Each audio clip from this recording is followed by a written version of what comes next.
So, people, good afternoon. It's a nasty, dry, gloomy, dull, wet one. So I think I'm going to go home in a minute, get back and they got the, prelims going on. I'm going to go and watch this Joe Joyce fight. Of course, I'm going to watch Collision tonight. I'm watching Dynasty tomorrow.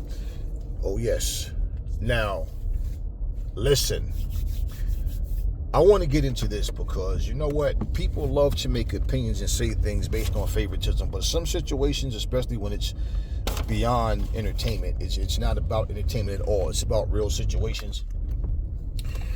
We need to talk the truth. And a lot of times people talk about things that they're not even familiar with. They talk about neighborhoods and different type of lifestyle they have nothing to do with. So a lot of times people should just shut up because they have no idea what they're talking about. And they love to go by hearsay. So if your favorite whatever person says something about anything, you take their side. Swerve Strickland and Booker T had their little situation. Now, first of all, complete favoritism for Booker T. I see, and this to me, I care nothing about who's wrestling where. It has nothing to do with it. It's the situation. But let me explain. When you put thumbnails up that say things like Booker T sets the record straight on what happened or with Swerve Strickland, Booker T clears the air with Swerve Strickland. No, all Booker T did was gave his side of the story.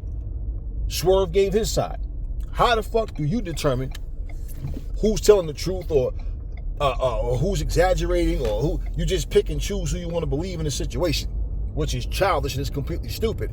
See, people that think like that, you need to hope that nothing ever happens in your life and you have a judge that picks who he likes in a story. Don't care about the facts or the information. Now let's look at something, right?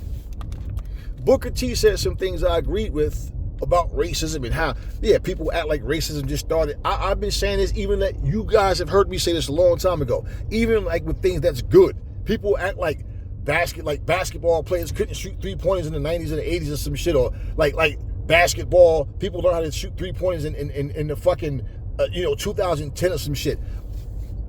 Fact check, black people. Fact check, young boys and young girls. Okay, back in the day, people said white guys was the only really good 3-point shooters.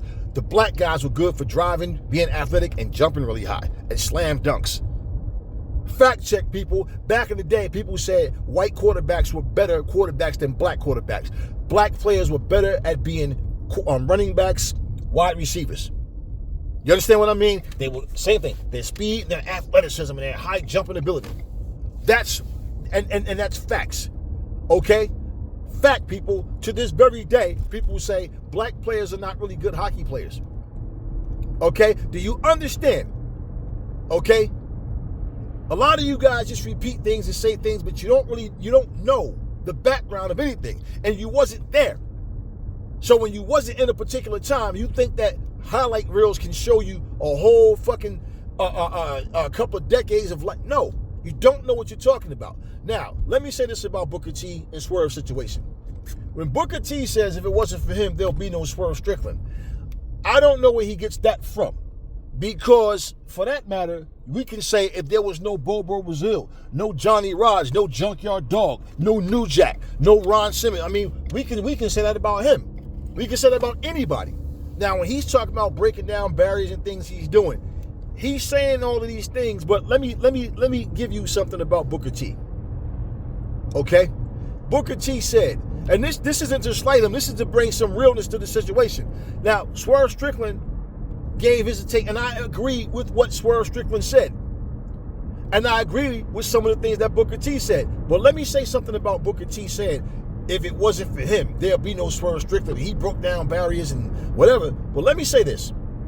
For one, when Swerve talked about, Vince McMahon said nigga right in front of you and you did nothing, that's when he walks out and see John Cena. What's up, my nigga? Yeah, and it's like, what the fuck? I always looked at Vince McMahon and like, this dude's a fucking clown. He's an asshole. He's a buffoon. But the people with all this bowing and, Vince, Papa Vince, right? But wait. Let's look at something. Like, I didn't like, for example, when They used to make Teddy Long. Remember that little gimmick he had when he would have an incident with a white wrestler and he would say, "That is one crazy cracker." And I'm like, yo, what is this shit with the racism? They had Randy Orton tell Shelton Benjamin, you give you people an inch, you want to take a mile. Like, you know, they had Zeb Colter coming out. We the people. They always have somebody playing racist. It's not even like people just proud of their country and waving their flag. No, it's always, you American people, do it, the Iron Sheik, all these people. They always have somebody playing racist. They always had somebody doing some really like outlandish shit, like Vince McMahon kidnapping his 17-year-old daughter, kissing her and shit. And I mean, what kind of like, I mean, they always had some kind of weird shit. Somebody sleeping with somebody else's wife. I always hated those storylines. I've never seen the WWE the way other people do. When they had the Ultimate Warrior era and all that, before they started all that dumb shit, I mean, they had a little thing where Hulk Hogan looked like an asshole carrying Elizabeth. He's going to leave Macho Man in the ring like Elizabeth was dead. All you fucking did was accidentally bumped into a dumbass and he's carrying her to the back like he's crying like she's fucking dead or something. Like, that was stupid as fuck. But look, let me say, first of all, Booker T was never taken serious in the WWE. Booker T was nothing but a jive gimmick that was talented and could wrestle and pretty much make anybody look good. And Booker T knows full fucking well that he was never fully appreciated in the WWE. In fact, he was nothing but a joke. I'm going to explain to you why. First of all, father, well, everyone, right? Okay, whatever. He runs into the fucking Royal Rumble, does a spinneroonie, and get thrown out. Remember that shit? Yeah, a male version of Chelsea Green. Okay? A black version of Eric Young. Another Ron Killings. They made him nothing but a fucking joke. He comes into the ring. Remember that night when they had the WCW, WWE Invasion? Remember all that bull, that little watered down shit they had, and everybody's fighting, and they throwing everybody out the ring. The Rock comes back to back with Booker T. The Rock looks at him and goes, "Who in the blue hell are you?" Like, he was a joke. He never had a lengthy title reign, and basically he never beat the fucking Rock at all, ever. And I guarantee you, most people will give you that top 50 fucking greatest wrestlers of all time. And I guarantee you, the majority of people wouldn't put Booker T in that shit. So, to so-called break down barriers and then become complacent with where you are. You see, Swerve Strickland wasn't with that shit. And Swerve said plain and simple, how the Booker T can't speak on Vince McMahon's behalf. He can't speak on Shawn Michaels' behalf. He can't speak on nobody's behalf. He cannot speak and say what Swerve went through when you were in the company. You wasn't even fucking there. You don't know what the fuck Swerve dealt with. And then to say, oh, Swerve came there looking for a job. Motherfucker, all these wrestlers had tried to be in the WWE at some point or wanted to or whatever. But then y'all hate on wrestlers that don't want nothing to do with the WWE. But who was the fucking ones complaining about the bidding war? Who was the fucking company that said, oh, that's not good for business that AEW is offering Swerve all this? Why the fuck do you care? Because y'all wanted his black ass back in WWE. Not because you give a fuck about Swerve or because you see his talent. Simply because you just wanted to take one of the top talents away from AEW. Just like if Mercedes Moné was to fucking go back to WWE when her contract is up, they don't give a fuck about Mercedes Moné. They're going to use her. All it is they're playing chess. We're trying to get that king and that queen. Plain and simple. That's all it is. And for Booker T to say, you played yourself. I wasn't going to go in there and talk about, another black man to Vlad TV. So no, what Booker T is trying not to say is, I wasn't going to go talk shit about a black man in front of another white man. But that's exactly what you did. Because you said on that podcast, see, this is what you could have done and what you should have done. Okay? To show you standing on what you're saying. See, you could have just did a video, not cutting the guy out. He's not even in there. It doesn't matter that he's going to see it. Guess what? You sat down to yourself, by yourself, and you address what you had to say to Swerve Strickland. No, you did the same thing Swerve did. Swerve talked on Vlad, but you sat there talking, and said whatever he said about WWE and you. You sat there and talked to another white man about Swerve and said what you said. So does it fucking matter who the white man was? You still did the same fucking thing. You still did the same thing. Not to mention, I remember the WCW incident. Hey, Hulk Hogan, as soon as we finish with business here, we coming straight for you, nigga. Oh, remember that? And you apologized. Did Vince McMahon apologize for saying nigga? You're black. He's white. And because he said it to another white guy, it was like, I want to flex and show people just how powerful I am. And let's look at the mess that Vince McMahon got himself in anyway. So no, when you were in WCW, and we heard about the racism in WCW, but goddamn, you end up being a fucking 3-time champion over there, didn't you? Your title reign was a joke in WWE. Nobody even remembers or cares about it. We remember you running from the boogeyman. What's going on? Running down the hallway with your towel with your wife. We remember you getting your ass whooped in the supermarket by Stone Cold. We remember you getting punked by LL Cool J, sitting there playing a card game with the APA. I mean, that's what they did, and you don't get it. They do the same thing with Latino wrestlers, man. Let's bring them in, give them some we rob, we cheat, we steal, bullshit gimmick. Yeah, same old stereotypical gimmick. Let's bring luchadors in now, form some luchador group. I've been telling you guys for the longest, luchadors do nothing. Luchadors are not top-rated wrestlers. I don't care how many somersaults they can do. I don't give a fuck, you know, how many Dragon Ball Z moves they can do, how many ultimate muscle moves they can do. It doesn't matter. They are nothing but acrobats that people do not value. Oh, they can put on a great match, but guess what? They're never used as top level. Rey Mysterio's the only one that they push to that level where he's been multiple-time world champion. Everybody else is just the same old thing. Let's give them a gimmick. Let's put a mask on. Why? Because the little kids, this is the stuff that the parents are going to go to the WWE shop and buy for them or whatever.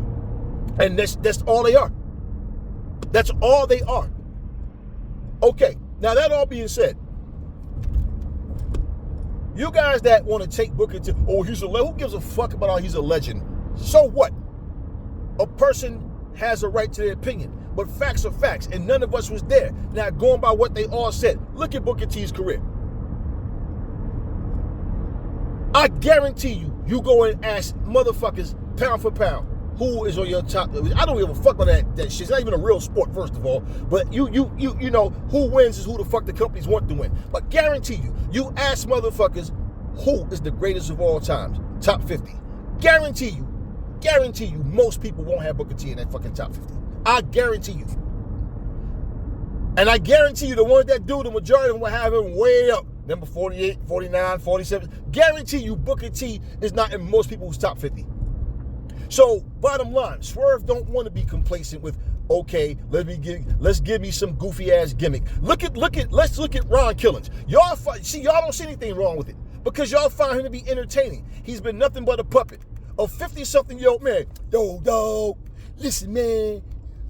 You know, Paul Heyman, you know, the bigger they are, the harder they fall. So I'll see you in the Royal Rumble. Paul Heyman. Oh, this guy's hilarious. That's all he is a joke. That's all he is a joke. Let's be real. When you look at The Rock, does The Rock act like Booker T? Does he talk like Booker T? Does he act like Ron Simmons? Does he talk like Ron Simmons? Does he have that street prophet swag? No. Here's a black dude singing Johnny Cash songs. Frank Sinatra songs. Elvis Presley songs. Here's a black dude. Let's look at it for what it is. Every movie you ever seen The Rock in, every time he has a brother, is the brother black or is he white? Is he Puerto Rican? No. It's always he has a brother, a half brother that's white. His woman is always white. Now, I don't personally care. What I'm telling you is, let's look at what's what. The Rock is not viewed the way Booker T is. Okay? Booker T will never be seen that way. Probably no other fucking black wrestler will be seen the way that The Rock is viewed. So The Rock star power is different. The Rock don't do movies with Ice Cube and Martin Lawrence. See, Kevin Hart, all this little goofy, silly shit, people picking him up like he's a little baby. See, it's a certain role that people play in life. Whether it's movies, sports, whatever. It doesn't matter. Booker T is speaking like he's viewed the way The Rock is or whatever. No. There's many people, white people and all, wrestlers that have been in the WWE that would speak the truth about how they were treated and what was going on. And all these sex scandals and all this shit that was all this stuff. But see, WWE retards will sit here and make excuses and try to defend a company because they don't give a fuck about you. They don't even care about you as a person or a wrestler. They only care about the fact that you're a part of the WWE. And if you leave that brand, just like racist people, all right, don't care about right and wrong. You understand what I'm saying? That as long as you know who the master is, as long as you know your role, that's all that matters. Let's not play fucking stupid. Let's not play stupid. Look, somebody made a comment one time about AEW, right? They said something about the diversity, right? And I said, because they was talking about, I remember like back like when Sonny Kiss was there and all that, whatever, right? What I said to this person, they was like, "What? Why the person they got to be gay?" And all. I said, "Listen, you got to ask Tony Khan that shit." I said, "Oh, I don't give a fuck about that." What I'm saying is, okay, in terms of people coming, like when Keith Lee came, you know, Powerhouse Hobbs. What I'm saying, if people are having this, well, hey man, my first choice is WWE. You got to ask those people. Tony Khan. Now they make it seem like Tony Khan is saying, "No, we don't want black talent." I mean, Tony Khan's not a black American. Do you see people of his, Willie Eunice from the same place? Well, aside from how many wrestlers from his country do you see? But you understand what I'm saying? It's always this whole, let's try to, you know, throw dirt on the AEW or TNA or whoever, whatever company. But let's act like we don't see what the WWE is doing or have done. There's many channels, including content creators that are white, that have said WWE don't treat black wrestlers the same. Let's just be real. Everybody talk about Montez Ford, right? When they talk about black athletes, what is the best attribute they give Montez Ford? His great athleticism and leaping ability. Do they talk about his wrestling ability? Okay, so what I'm saying, for Swerve Strickland to see what he see and choose AEW because, hey man, they saw my value and they, you know, treated me right. Same with Mercedes Moné. Another black person.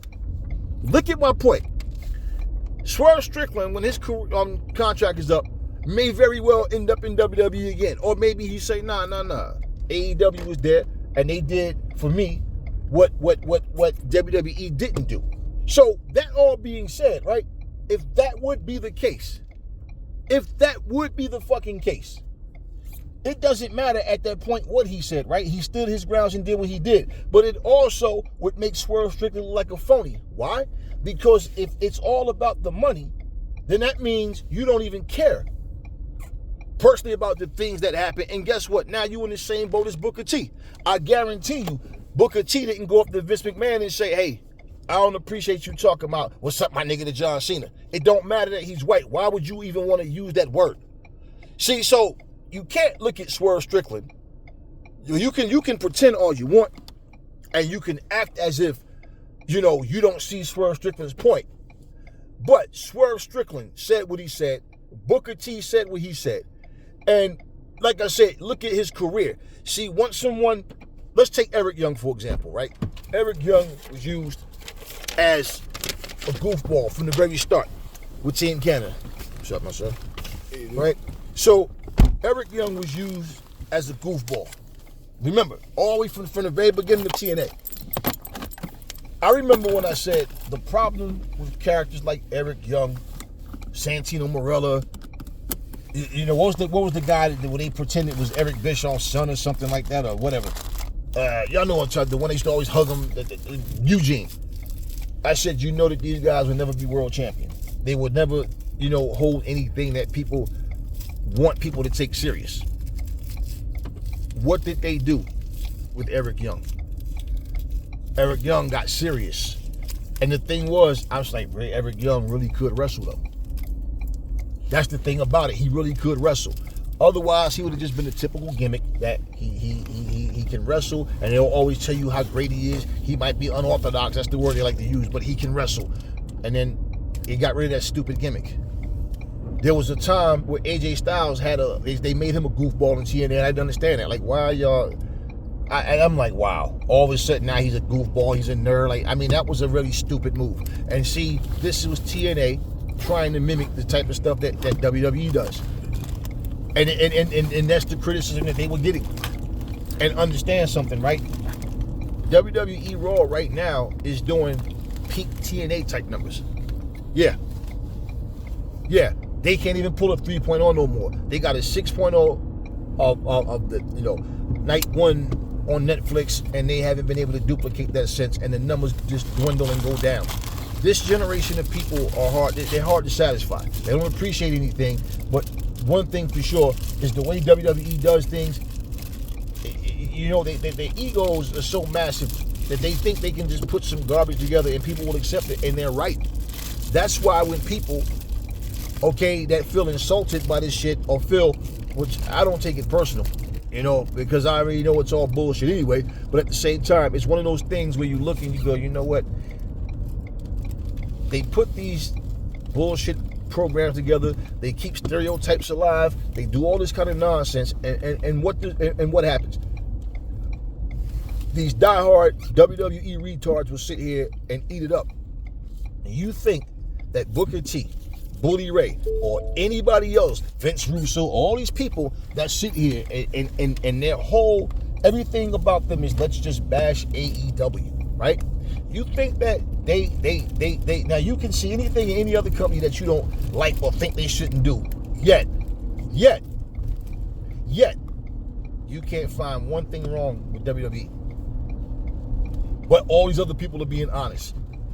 See, you have people that talk and speak against the nonsense, complain about what WWE is doing, and they don't do any videos at all about AEW. So they don't even watch AEW or care to talk about AEW. You understand what I'm saying? So it's not, you can't say it's AEW fans that's just bashing WWE. WWE is just trash. They've been giving us pure garbage for a long time now, a very long time. Okay, I heard Booker T say Swerve Strickland worked hard and he deserved. I'm proud, I'm happy for him to have the AEW championship. Yeah, I heard him say that. And then he says, for Swerve to say what he said about me. Yeah, you said what you said, and Swerve said what he said. You didn't have to like it, but at the same fucking time, right? And then Booker T always try to make it seem like he punks everybody. Like nobody's scared of no fucking Booker T, man. Dude like 60 fucking years old or whatever the fuck, and he's always, look, example. Have you ever heard Booker T say about a white wrestler, a non-black wrestler, when I see him is on sight? Have you ever heard him sit and talk bad or talk about putting hands on? No. Why is he still angry at Ahmed Johnson? And he claims when he see Ahmed Johnson is on sight. So, yeah, right? Once again, the only people that you openly bash, you don't even bash Hulk Hogan with his racist ass antics. No, you tread light, and that's the difference. That's exactly the point. And that's part of what Swerve is saying. You can say all this shit and try to put my name in your mouth and try to be negative about it, but you won't say none of this stuff about somebody that's non-black. Remember, Booker T shot down TNA Wrestling. Oh, now he has nothing negative to say about TNA. Why? What's so different about TNA right now? And if you look at what they're doing with the WWE, there's nothing big. You see, the Forbidden Door concept isn't about every week we pop it up at a different company. No, it's dream matches. This shit is overkill. Nothing's happening except for every week, somebody from TNA, from NXT, which is WWE's developmental fucking league. Nobody watching NXT is stupid enough to think that NXT is viewed the same way Raw or SmackDown is. It's their developmental company. Okay? Imagine when AEW had AEW Dark, right? Imagine if they would have had TNA wrestlers fighting against like Nick Camarado or Brian Nimitz, like the guys that they had that was getting their shine on Dark because they were like the mid-card and undercard guys. That's what like NXT is a developmental. When you see Hit a Rock, when you see Shawn Michaels, or you see Rhea Ripley, any of them say things like, see you on the main roster one day. Okay. A whole company, TNA, is actually having matches. Why they don't feature TNA wrestlers on SmackDown or Raw? Yeah, exactly. because you're not a part, you're not officially signed to us. So we'll let you showcase on your developmental, right? With our developmental league. And look, I saw a segment with the system. Okay? So you got Moose and all them out there, Brian Myers, you got the system out there, Eddie Edwards and his wife and all, and he's addressing them as failing to win certain matches. Moose had the match with Obafemi, right? Now, see, Booker T's mentality is the fact that you're in the WWE as a statement. But how you're used is what the fuck he's overlooking. So what happens, Eddie Edwards says, the biggest match in this company's history, and you lose. Wait. So it's the NXT title versus the TNA title. And you mean to tell me the biggest match in TNA's history would have been Moose winning a fucking developmental fucking federation title? So you see, TNA has no problem with playing second fiddle to WWE. And you mean to tell me, let's look at what TNA had at one time. And when they were at their peak, this is the best thing happening for TNA, is that a developmental league, just because it's owned by WWE, is really, you see the point what I'm telling you. And let's look at where Booker T Black Ass is sitting here commentating from. He's not on SmackDown or Raw. He's on fucking NXT. And at the end of the day, man, it's like this, man. People trying to pick and choose and take sides. Look at what's being said. Let's look at the facts. Swerve Strickland was not getting this type of treatment in WWE. Mercedes Moné could not hold a title. She won it 2 weeks later, a month gone. Nothing. Everything was all about Charlotte Flair.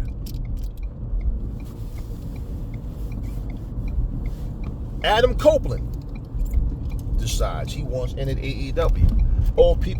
Is he tarnishing his legacy? Is he the... Okay, if Adam Copeland was to beat Jon Moxley, you want to know what those people would say? Come on, man, a near 50-year-old man wins the title. He's not tarnishing shit. See, anything that happens outside of WWE, you see, this is my thing. Booker T is not going to say that because he's employed by them. Bully Ray's not going to say that because he's employed by them.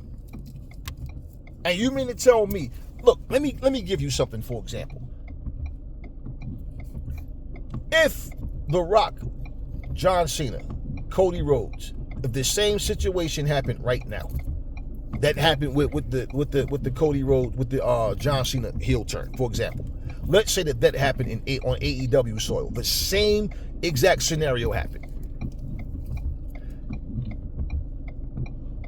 People would have been like, man, that was weak, and they would give you 1,000 scenarios of how that shit should have went. Let me give you an example of how they took something that was the most interesting segment of the night and fucked it up. Let me show you how they did that. Now, first of all, what's the little skinny ass rapper that was out there with them that slapped the shot of Cody and burst his eardrum? That was real professional too, right? Yeah. So anyway, yeah, but you guys bitching about Jon Moxley being suplexed on the board with spikes. How many times have we said, I don't even know why they bring weapons like that in the ring. They know they're not going to actually use them. Guess what? AEW used it. Anyways, so let's look at what the situation is. So this dude comes out with The Rock. Why, I don't know. Now, him waiting for Cody Rhodes' response and talking about how he's going to give him everything and all this goofy shit. Let's look at how this went. Now, when Cena heel turns, right?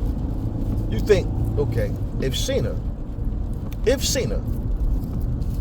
Cody would have accepted, the match still goes on, right? Or what kind of swerve do they pull? Just like, for example, when they was trying to make Rock versus Roman, and then he's like, nah, we don't want that. We want Cody versus Roman, right? Okay, and they pulled the swerve and The Rock turns heel. Sometimes you got to think on the fly. We know this. But here's the thing, right? John Cena, you guys are so cool. This is what I'm talking about, the difference between grown-up logic and child logic. I got to do this. See, You guys are so focused on who cooked who on the mic. We know that they was purposely trying to hold John Cena back so he wouldn't cook Cody. We knew that. And what did Cody say? He addressed it. Why? Because he know. He's listening. He's reading. Yeah, they know what's going on.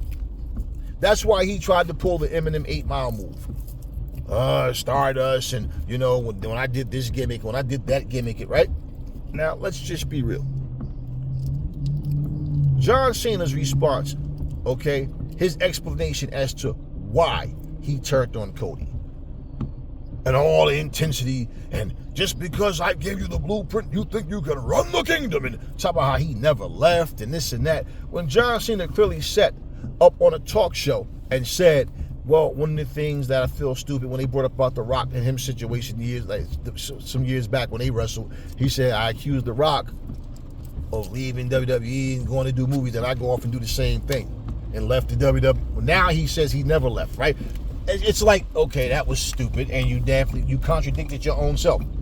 You said something, you're denying something that you said out of your own, that you admitted out of your own mouth. Childlike logic. This didn't start with John Cena. This started with The Rock. John Cena was nowhere to be found. So let's say, for example, the story goes, The Rock says, if he joins, right, then he becomes a part of us. But how are you going to break this in? Because John Cena is supposed to be Cody Rhodes' opponent and at WrestleMania, right? So, like I said, maybe there'd have been some other type of swerve, but it's going to be hard to do that because now the fans are looking forward to this, and this is John Cena's final year, right? So, guess what? Something big needs to happen. Not him just going around at different events just having matches, right? We got to give him something to go out with a bang with. Now, look at what happens. John Cena comes out and says all these things.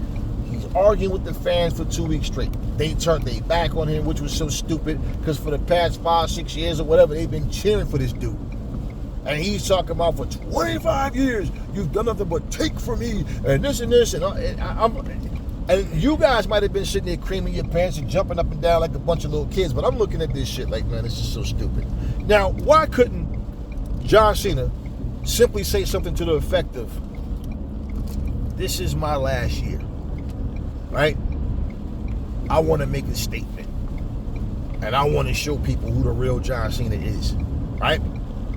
You had the opportunity to join the strongest fashion going right now in the, right? Me, The Rock, right? Me and The Rock, and with you, we could have ran this place, right?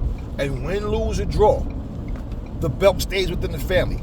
Now, they could have did some shit like that, and pretty much he could have called him ungrateful. You was offered the keys to the kingdom. You was offered it. And you tell The Rock to go fuck yourself. The Rock has been doing this and that before you were even born, right? I've been here doing X, Y, Z. You know what I'm saying? Like, well, when you were a kid, put it like that. All of this shit could have been said. When you were a kid, The Rock was out winning championships. Me and The Rock, I did this, I did. You talking two legends, two icons in this business. And who are you to turn it? Hey, he could have took it that way. And you know what they could have did? Even make it even better. They could have started jumping him. Randy Orton's music hits. And then all of a sudden, Randy comes out. The Rock, let's say he's trying to clear the ring. Rose is trying to clear. You think Randy's going after them, and out of nowhere he hits that RKO on Cena. On Cody. And now you got The Rock, you got Orton, and you got Cena. But no. Yeah, that sounds far more exciting than that garbage that they gave us. Because Cena's beef sound really stupid. This was The Rock's beef, not yours. So if you would have accepted, what was going to happen? This is my point. You got to think, okay, pro, con, A, B, C, D. When you put a storyline together, okay, this is where we want to go. Well, let's look at the flip side. What if he was to deny it, turn it down? Then what would be the repercussions? Or you understand what I'm saying? That way, when you cover those bases, the story comes off much better. No, he goes with this whole bullshit about Cody Rhodes, make it all personal about how this guy was a joke and this. That's all the focus was, is to let's see who can roast each other. and it was garbage. Now, don't get me wrong. I feel like there was certain points that was made, which who really cares? Because, like I said, it's all scripted bullshit anyway. So, at the end of the day, as entertained as people might have been by, I really just felt like, all right, man, whatever. I mean, if you're gonna say something, say something. But what was the purpose of that promo? To finally, okay, everybody's getting pissed off. So if we wouldn't have complained about it, they'd had 3 weeks straight of him coming out here addressing the crowd and no Cody? All right. Now, me saying that, if they would have did something like what I just suggested, so Cena's promo actually, see, y'all looking at what he said. The point is, why'd you say it? Like, how did you, okay, you felt like that. He talked about how he was a chauffeur. Okay, so all he did was insult each other. Oh, as long as I've been here, the crowd's never said, you can't wrestle. That's all they did. But how much sense did Cena's promo make? Like I said, it didn't start with him. It started with The Rock. So now you feel like he's ungrateful because they had plans for you to bring you in. And we wanted to see what you were made of. You understand what I mean? We know you got to, something like that with grown-up logic that even a kid could understand, though. But no, they take that bullshit route of let's just roast each other, but we're not talking about nothing. Okay, that being said, now if they would have done it like that, that's something that you can, like, okay, now the storyline makes more sense now. What he did was just nothing but, let me try to save everything about myself and finally say something to this dude and cook him on his microphone. Okay, whatever. But no. And that's my point. The same way Booker T has become complacent, so have WWE fans become complacent with just, let's accept whatever garbage they give us. But then y'all sit and just look for something to complain about when other companies do something different from the way they do it. If you listen to Booker T's words, man, what's the white guy name with the tattoos on his neck? That basically, it was some rumor about them having beef or whatever.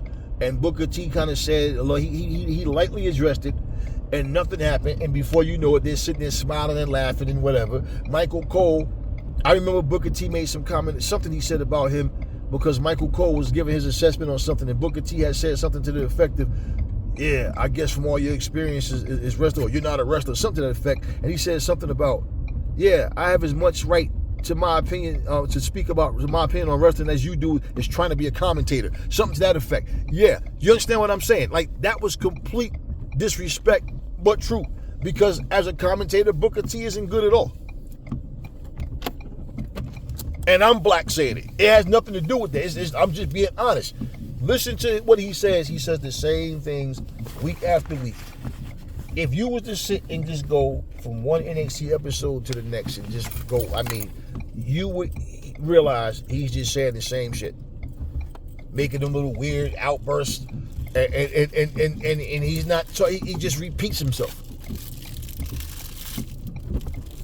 He's not good with dialogue, with explaining things, why this is happening, the reason that this is going down, and how he's not good at doing that. Has he ever been the anchor commentator? No. He always just sit there smiling. He's like, he just ad-libs and he says things that it's like you're telling us what we're looking at. You understand what I'm saying to you? It's so funny to me how the things that I'm saying is so open, but people won't see it that way. Every single week, all you hear Booker T, business is about the big up. She saw me. She know what she's doing. She know what she's supposed. Yeah, you ain't no friends in this business. Well, you gotta have a change of attitude. I like it. Every week it's the same shit. My son just got this car. My son can tell you. We sit there and know what Booker T is gonna say before he fucking say it. Say something to Booker T, ask him, and we know it's like, and they will crack up laughing. And this is real shit. So this is what Swerve is telling you. I'm not complacent with just being able to say, I made it to WWE. Hey, I made it. I'm here in AEW. No. And it pisses people off because he's making big money. And the fact that Tony Khan, whatever WWE is paying their top wrestlers, Khan is paying them. And Mercedes Moné Yeah, they talked about how she's the highest paid, female wrestler, and they're like, yo, yeah, it's not fair. Why? You know why it's not fair? We don't want to pay them what you guys are paying them. That's why. Which means when their contract is up, they're going to either ask for the same amount of money or more. And we don't even want to pay them what you're paying them now.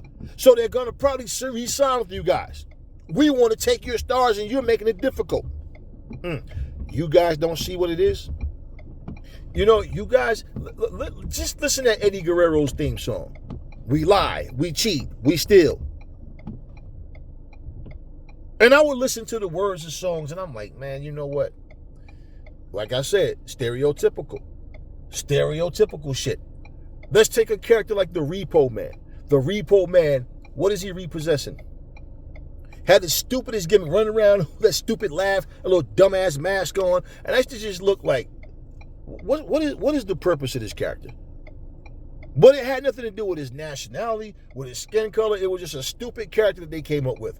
But why is all of the Latino wrestlers always like thieves and crooks? You understand what I'm saying? And why do all the black wrestlers always have to be real, like, jive acting, real, yo, homie, know what I'm saying? Why? When I looked at the Street Profits, I don't know if you guys remember, but like last year I said, the only way the Street Profits is going to get them belts and do anything, they're going to have to turn heel. Look at them as face characters and look at what they're doing, and they haven't done it by now, and they get a big reaction from the fans when they come out. They're not going to do it. They're going to have to. It's such a typical thing, and what happens? They turn heel. Now, not to leave Montez Ford part in the dark, because I feel like this, right? If they have a tag team run and it means anything, cool. But Montez Ford, if WWE was paying attention, could be a great solo wrestler. But keep them a tag team, cool. But treat them right. Do you feel any excitement about the tag team division on SmackDown or Raw? Because I don't. The tag team champions come out and they get no fucking applause. The Motor City Machine Guns come out and they just keep wrestling the same people back and I'm watching this shit. Now, this is the point of what I'm saying. Swerve Strickland is a part of AEW. He's watching what's going on. He's excited about being there, and pretty much he's looking at it like, hey, man, look, we know what we're doing here, and we see things developing. We see the changes. We see the ups and downs, but we see the great points as well. And right now, we've been on fire they're back on track. Every week, somebody's, AEW only drew in 600-something thousand, 700-something. Right, but you guys are not sitting up here talking about how WWE just pulled a 1.3. See, now, they work for rival companies. So, at the same time, Booker T, if you're going to sit here and say, I'm so proud of Swerve, I think he deserved it, but all you do is bash AEW, you're bashing the company that he works for, and when whether he's holding the title or not, but especially when he's holding the title, and you're sitting here bashing it, well, that ain't his fault, that's management. Okay, just like it was management's fault that he was misused. Management's fault that you was fucking held back. Bobby Lashley, Shelton Benjamin, Cedric Alexander, MVP. What did everybody say? They broke that up way too soon, man. Way too soon. Way too soon, right? Who lets them in, let them, hey, man, let's start something here. Let's recreate it and make it better. Well, no, you don't see that. A couple of months ago, all you haters was jumping up, posting AEW just officially buried Ricochet. Oh, how wrong you all were. Look at what they did with Ricochet. Look at how they recreated Ricochet. And all of y'all got quiet. And not one of you motherfuckers wanted to, damn, you know what? They actually gave us a version of Ricochet we never thought about. See, you guys are so typical. Perfect example of something, right? To show you how people talk. And you guys think people know everything, right? That's why I tell you the best thing to tell people is the truth. So if I have to tell you, I don't know, that's what I'm going to tell you. We had been hearing for years what the new Nintendo 2 Switch was going to be, right? They can only do this, they can only do that. Well, the only way they can pull this off is if they do this. Well, they have to do this, they have to do that. Well, right? Now, all these people will tell you that they sit and use all this word salad. Because you might have some of them that work in some type of place where they work with tech some type of way or whatever, so they think they know every fucking thing. Mind you, they don't own shit. They're employees. But they're trying to tell you what the Switch 2 can and can't do, all the shit they're talking. Did you guys see what they did with this presentation about what the new Switch 2 can do? If I can find the whole video, I might have to turn the sound down. I don't know if they'll hit me with a copyright. I don't know. Maybe I can do it and just turn the caption, the closed caption on so we can, but whatever. But what I saw with that shit, I'm like, okay. Graphically, everything. I saw what was going on. I saw one video where it looked like it was a little bit of slowdown on the screen when they had like multiple people on the screen. I forgot what game it was, but that's something that could be fixed with updates or whatever. I don't, like the frame rates are like dropping. It's like it was quick. But it looked like it was slow. But like I said, stuff that could be a frame rate thing. And also, you got to also understand that when we see things like that, a lot of times too, we see early versions of something that was pushed. So they just put all the stuff together. But bottom line, great gaming lineup. I don't know if it's the entire library, but the GameCube library is huge on there. I think they're gonna put from Nintendo, the Super Nintendo. I think the 64. I think that's what I heard before. That was supposed to happen, but they showed GameCube games and check this out, how you can actually have graphic boosts for like different games, like games that you can play on your GameCube and stuff like that. And like different games, period. Games that you already have on the Switch now will have a graphic enhancement for downloading it from there to your Switch 2. And the Switch 2 is going to be 256 gigs versus what it is now. I don't even remember what the hell it is now. But you understand what I'm saying? And I'm sitting here going, wow. Now, here's the funny thing. All of these people that were trying to tell you what the Switch 2 would and wouldn't be able to do, how stupid do you think they feel right about now? Because I saw that Switch do, like, you can even use the controls as a mouse and shit like that. I mean, all this shit. They have the built-in mic where you can actually, now you can do the voice chatting with different people or whatever, whether it's online or whether it's however, like all this different shit that it can do. You didn't hear none of these people saying what this shit can do. Now, in terms of how strong it was, I heard people were saying it was about as strong as the PS4 or whatever, and which is great, especially being that when you look at what the Switch is, it's basically a tablet. But bottom line is, I saw some shit and I'm like, okay, this looks good. Bottom line, you want all these great things, right? But what are you bitching about now? The price. And I'm like, listen, if you motherfuckers went out and paid $600 for a fucking Steam Deck, okay? And you didn't sit here and bitch about that being $600, that's your fucking problem. But I think it's only for maybe it's for pre-orders only, I'm not sure. But however it goes, my whole thing is, y'all want all this extra power. Y'all want more power in the graphics. Y'all want a more powerful system, graphics boost, all this shit. But y'all think that the company's not supposed to make money. Do I want to pay $600? Really? No.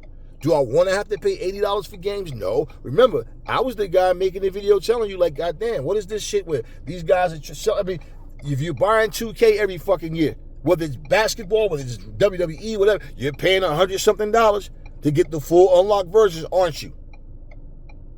Just say, when Microsoft decided to make a new Xbox, how much are they going to sell it for? Do we know? No. Same with Sony. Do we know? No. And I said, the only company right now, remember that, a couple months ago, did I not make a video? And I said the only company right now that can use a new system, the only one, is the Nintendo Switch. Simply because they can make a better version and a much stronger version. Whereas right now with Microsoft and with Sony, I am not going to go buy a new Xbox, okay? If I got to sit here and do this to see, oh, wait, I think it look, yeah, well, see, right here, it look a little bit better. No. If what I'm going to buy is going to be a little bit stronger, no. What's the purpose? Just to say, oh, I got the new system? No. I will be more than satisfied with what I have right now. Why am I going to spend that kind of money? For what? Now, it'd be my choice, but for what? So, now that we know for sure, and look at all the lies. You could go back, just to show you how many liars are out here, you should go back and just pull up brand new Nintendo Switch 2 console first looks and shit like that. And look at how many tons of video come up with all these fake photos of what the Switch 2 looks like. This was nothing but people doing this shit to get your attention and then lying about everything. Now that we know for sure, and I think it's what's the release? June? Early June or some shit like that? Hey, I told you guys. I already told you guys. Once we get confirmation from the actual company, then we know. Until I hear that, I don't care. This is why you don't hear me sitting there making a bunch of Nintendo videos based on what someone said. And look at all the lies that were told, all the assumptions that were made. Okay, that's what you call being complacent. Somebody can tell you some shit and then you start repeating it, and it's not true. Same thing. Swerve Strickland is telling you guys. No, it's not like, hey, I'm just glad to be here, and I'm black on top of that. Shit, you don't see too many. Look, let's just be real. If we sat here and named black champions, tag team and singles, how many of those black champions were WCW, NWA, and WWE champions? They might have been champions at little small independent promotions and all, but how many? And now AEW's here. But what I'm saying, Swerve Strickland was the first one. But how many black? Do you understand what I'm saying? When you talk about greatest wrestlers of all time, how many times does black wrestlers' names come up? So you see the point. What I'm saying, Swerve, you got to understand the age difference. Booker T is like that uncle that's sitting up there telling you, nephew, you gotta be careful out there in the street, man. Let me tell you something, man. I remember, man, this dad and I walked in the street, man. I'm telling you, man, them guys be out there, you know. And everything that he's telling you is based on what he remembered from the past. But he's not realizing you're a part of this shit and you see it right now. You understand that right now what's happening. So it didn't go away. And I agree with Booker T. No, racism didn't start in 1990. That shit been there. You understand what I'm saying? It's been, and nobody's denying that Booker T has been breaking barriers, or whatever those barriers are. He need to elaborate on that though. Like what exactly is he talking about? I don't like to assume, because like I said, The Rock could say that shit. What barriers have now? I'm not saying he hasn't opened up doors, and even with his brand of wrestling that he have over there, how many black wrestlers is on his roster? How many? Now, see what I'm saying to you. How many is on there? See, let's just be real. When you saw the beatdown clan in TNA, I don't know how much thought you gave it about who else should be another member, because you had Kenny King, you had Bobby Lashley, and you had MVP. WWE takes that idea, and they've been doing that forever, man. What a lot of people fail to realize about WWE, you got guys that have wrestled, period, all over the independent circuits against each other. They have a great chemistry.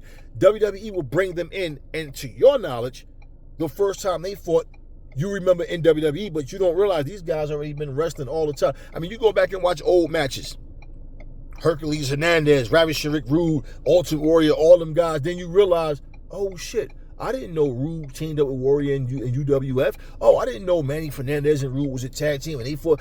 Yeah, right. So when you, just like Andre the Giant and Hogan, do you know how many times I saw them wrestling AEW as a little kid and shit? I mean, AWA. And I remember sitting there, me and my cousin was like, why are they lying? First time ever, Hulk Hogan, Andre the Giant. I'm like, they're lying. We got the fucking VCR tapes to prove it. Didn't say first time in the WWF, first time ever. Gorilla Monsoon was great for saying that, lying and saying that shit.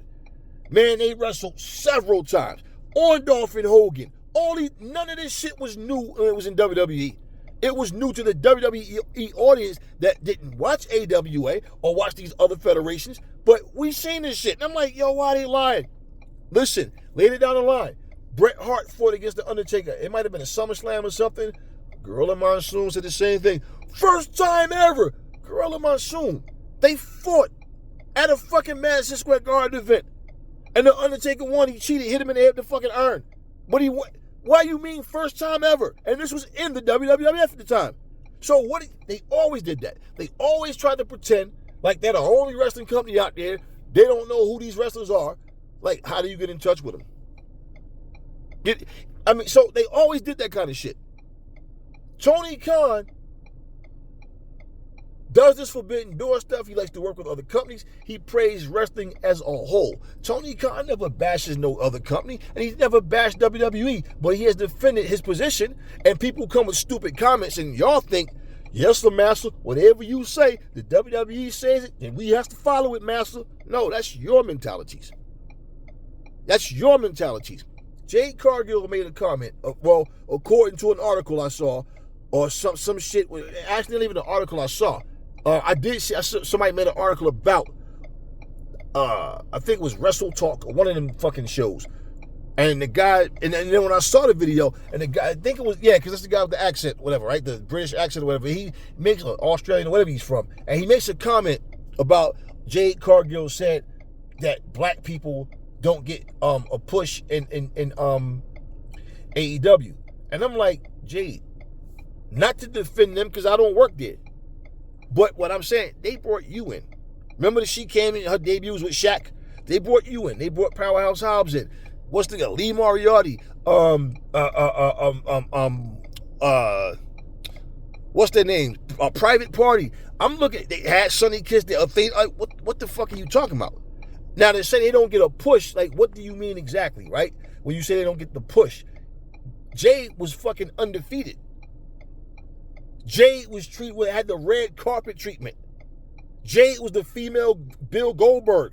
You understand what I'm like? I don't understand. Then when I heard Jade speak, or heard them repeat what Jade supposedly said, was that Jade wants to be in movies. She want to be on magazine covers. She want to do more than just wrestle, and she feel like the WWE can provide that for her. Now let's look at Jade Cargill. Let's put the same situation that happened with her on AEW programming. She gets knocked off of a fucking platform into a fucking car. Okay, she comes back. She attacks, Naomi, kick her ass, stand over and do a little pose. Like, is that what this is about? Winning a match or like what? Come on, man. No. Where's the fire, the intention? Kick her ass. She beat her down at the Elimination Chamber. Yeah. But here's what I'm saying. Now let's take that same scenario. And then her first match back, she loses. What would you have said? Now, somebody made a comment and said, yo, but like when Powerhouse Hobbs came back and he lost it to Kester, I'm like, it's a complete difference. You want to know what that difference is? That difference is real simple. Powerhouse Hobbs had an injury. Powerhouse Hobbs wasn't attacked by somebody and taken out of wrestling. He had a freak accident injury. That's all that was. You understand what I'm saying? Jade Cargill was attacked and put on the shelf. Storyline, okay? And so now she knows who did it and she's coming back. But, I mean, she comes back, and in coming back, right? She knows who her attacker is. She goes after the attacker. Now, what happened with Powerhouse Hobbs, his match with Takeshita didn't attack him and put him out of wrestling. You understand what I'm saying? But bottom line, he had in my opinion, I felt like, man, he shouldn't have lost that match. He shouldn't have lost that match. Takeshita had a great push, and they had no problem, no intention on slowing Takeshita down, and I don't feel like they should have. But this is where Takeshita could have even won that match, and it could have been by, like Hobbs could have even, it could have been an interference or something would have happened where they could have led to something else. But bottom line, it's the fact that he lost the match clean. And this is like, his big debut after coming back. He sat down with Renee and did the interview. And I said that. I don't think they should have had Hobbs lose that match. He had momentum behind him, and it breaks the momentum. But guess what? They brought him right back with the Big Bill situation, and now when Hobbs come out, same thing. He's right back where he was. He gets the huge pop when he comes out. But this is what I'm saying. Look at what happened with Jade. She got attacked. Naomi snaps, and let's look at it. Naomi snaps, right? Naomi flips out. Naomi's the one who did the dirt, but Naomi's the one with the attitude. You understand what I'm saying? Yeah, Jade Cargill's all in her feelings, and then my big sister, she turned on me and crying and shit. And then with all of that, she comes back, and her first match back is a one-on-one with Liv Morgan. And I don't give a fuck about, but they cheated. Of course they cheated. That's what heels do. But at the same fucking time, right? She loses the match to little Liv Morgan. But now she comes back when it's not a match. She's in here pump kicking men, and she's all powerful throwing dudes out the ring, but she couldn't kick out of that little fucking bullshit move that Liv Morgan gave her. Come on, man. Do you understand? If AEW had did that, it would have been this and this. And Booker T, week after week, sits up and criticizes the very company that Swerve works for. And you also know what Swerve understands, because when Booker T does that shit, he knows it's no different from Bully Ray saying, I wish Adam Page and MJF would come to WWE so they can do it right and become superstars. Fuck AEW. Yeah, but if AEW offered Bully Ray's ass a contract to come in and WWE decided to let Bully Ray go, guess what Bully Ray would be? Just earning a check. Hey, if they're going to pay me, I'll take it. See, this is what I'm saying. Leeches. So Swerve, see that. Okay, let me put it to you like this. Let's say me and you are in the restaurant business, right? Now, let's say I have a big franchise. You have a big franchise. But at the same fucking time, right? Any one of you watching, I can say, hey, man, hey, nothing but, I wish you nothing but success, man. You're doing a great job with your business, right? Doing a great job. But all of a sudden,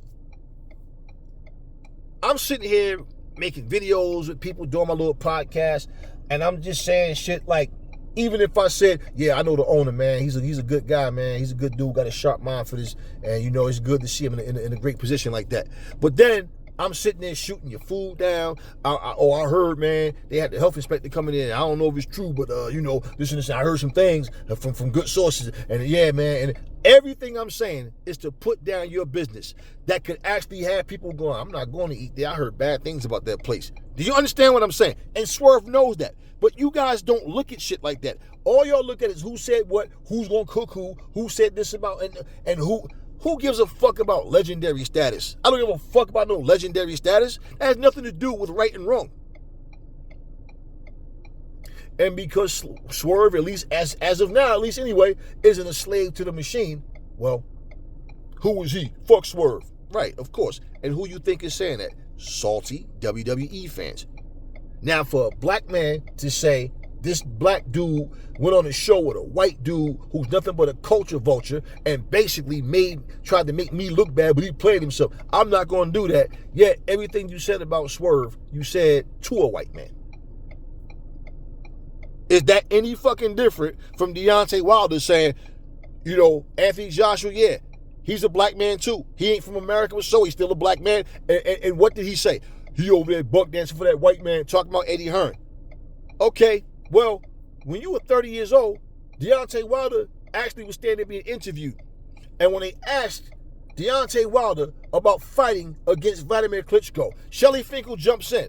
Oh, he's just a baby. We're not going to put him in with the likes of a Vladimir Klitschko. And he was the WBC champion at the time, a 30-year-old man. Why didn't you talk for yourself, right? You let him say that. So wait. Is your promoter black or white? Shelly Finkel is just as white as Eddie Hearn. So what was your point? How was Anthony Joshua buck dancing for Eddie Hearn? See, this is my point.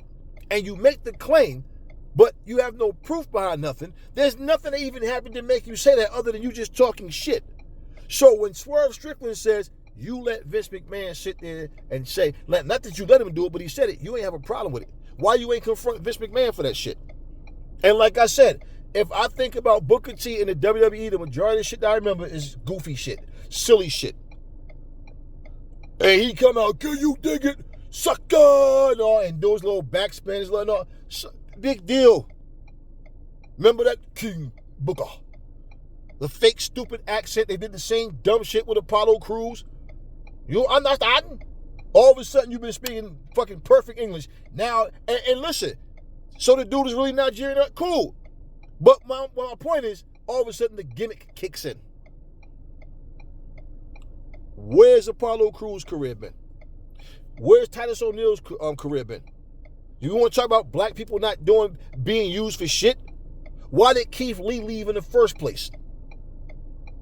Huh? Why did Bobby Lashley and Shelton Benjamin leave? Huh? Why did MVP leave? Huh? So this is what I'm talking about. So everybody else seems to see what Swerve is talking about. Everybody who's down to earth and understand. But Booker T don't see it. No, if they let Booker T black ass go, he'll see it then, won't he? But you know why they suck the ass at the WWE? Because there's always a possibility they might call you back. And you know what? I talk so much shit about AEW, I might not get an offer there. Just like me talking about Eric Bischoff. Talking all this shit. Motherfucker, you make a career out of talking shit about AEW. It's not a week go by they don't talk about AEW. At least 2-3 times a week. Everything topic-wise, and even when the topic isn't AEW, they're still talking about AEW. And he has nothing but negative shit to say. But he shows up and do pure bullshit fucking segments in MLW. He comes there, and let me show you how stupid this is, right? Now, you come to NXT to do a fucking, you're the general manager for the night. How the fuck could a general manager, just imagine this, you come show up at a fucking event and fire someone, and you're only coming for that one night, but that one night you're gonna fire, like, stupid. This is WWE type stupid shit, is what I'm saying. I watched something, and this is something I never under fucking stood, man. At any company. This is the dumbest shit. And even when you take people that's been in this business for a long time, whether they have been in WWE or TNA for the majority or wherever, and they leave and come back, let me show you how incredibly stupid. Let me show you the thinking. I always forget the motherfucking name, man. He used to be Magnish in WWE. I mean, in TNA. He went to the NWA and had the belt walking around, Mickey James' husband or whatever. This motherfucker, let's just look at it. You build Naomi versus Jade Cargill. That's going to be the match, right? Now, mind you, you know what happened to Jade.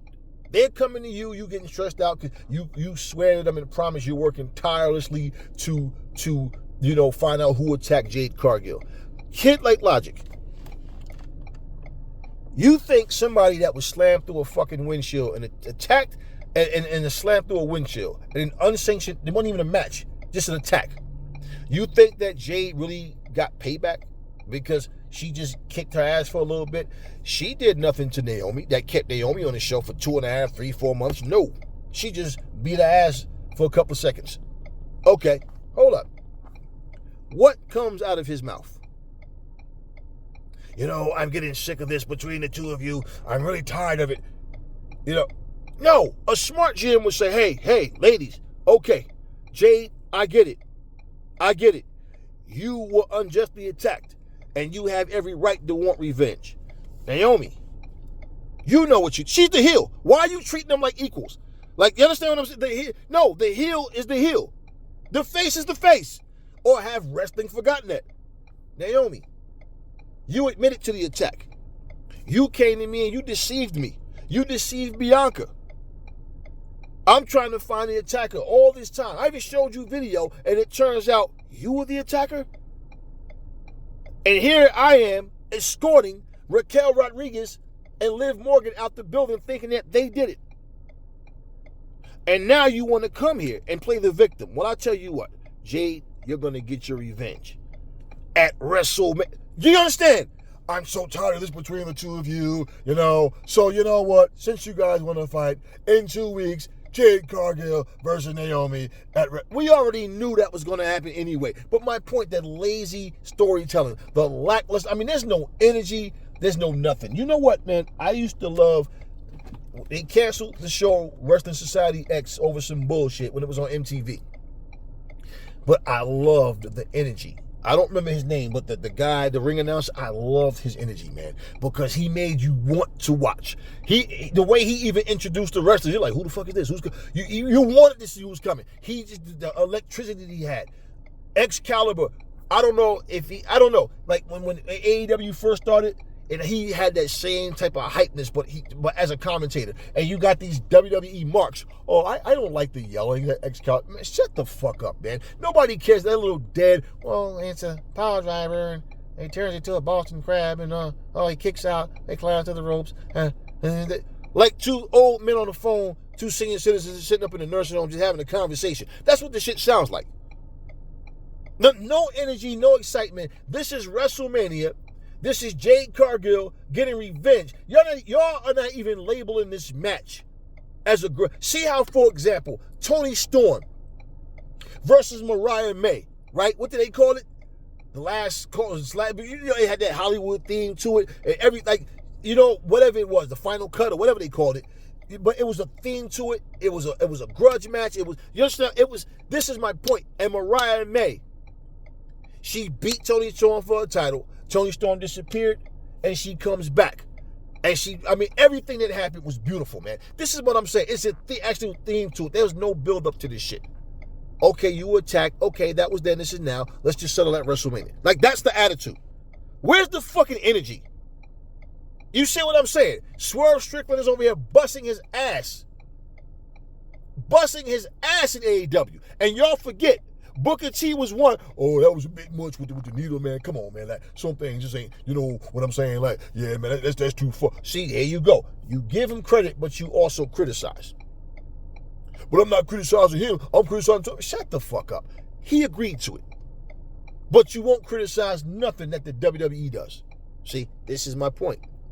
Where this man is making his money, where Bobby Lashley is making his money, where Shelton Benjamin is making his money, where MVP is making his money, where Mercedes Moné is making her money, where Athena is making her money, where Prince Amanada is making her money, where Lee Moriarty is making his money, all the other black athletes, the Keith, Brian Keith, all of them. You care so much about black people, and you care so much about the status of black people. Why the fuck do you sit up and do? Like, it's one thing to even say, hey, man, I like that segment and this and that. There's no need to even put your little bullshit twist on it, because see, the difference with someone defending AEW is because AEW is doing a great job. They are going out here making moves. They are going out here making history, but yet it's always these WWE fucking raw tards, these smack nerds, and these NX terribles that always want to fucking talk and try to put down a company, and they feel like, hey, if the fucking company closed, hey, yeah, like everybody's just going to come to WWE, right? You know, and this is what I'm talking about. You sit here and say everything to insult and try to put down AEW. But just because you know what I'm saying? But just because that's like you're a part of a rap crew and you cool with somebody, and then that motherfucker say some shit and disrespect your crew. Nah, motherfucker, we cool. So that should have made you not do it. I gotta roast your ass now. Fuck that. I'm part of this crew. But I didn't say your name, but I'm gonna say yours. So this is what I'm talking about. And the fact that you tried to twist it with this black shit, like you give a fuck. All right, are you thinking about that shit? You know companies close down and go out of business. You, Booker T, made a comment about AEW better be careful because I've seen the same thing happen to WCW.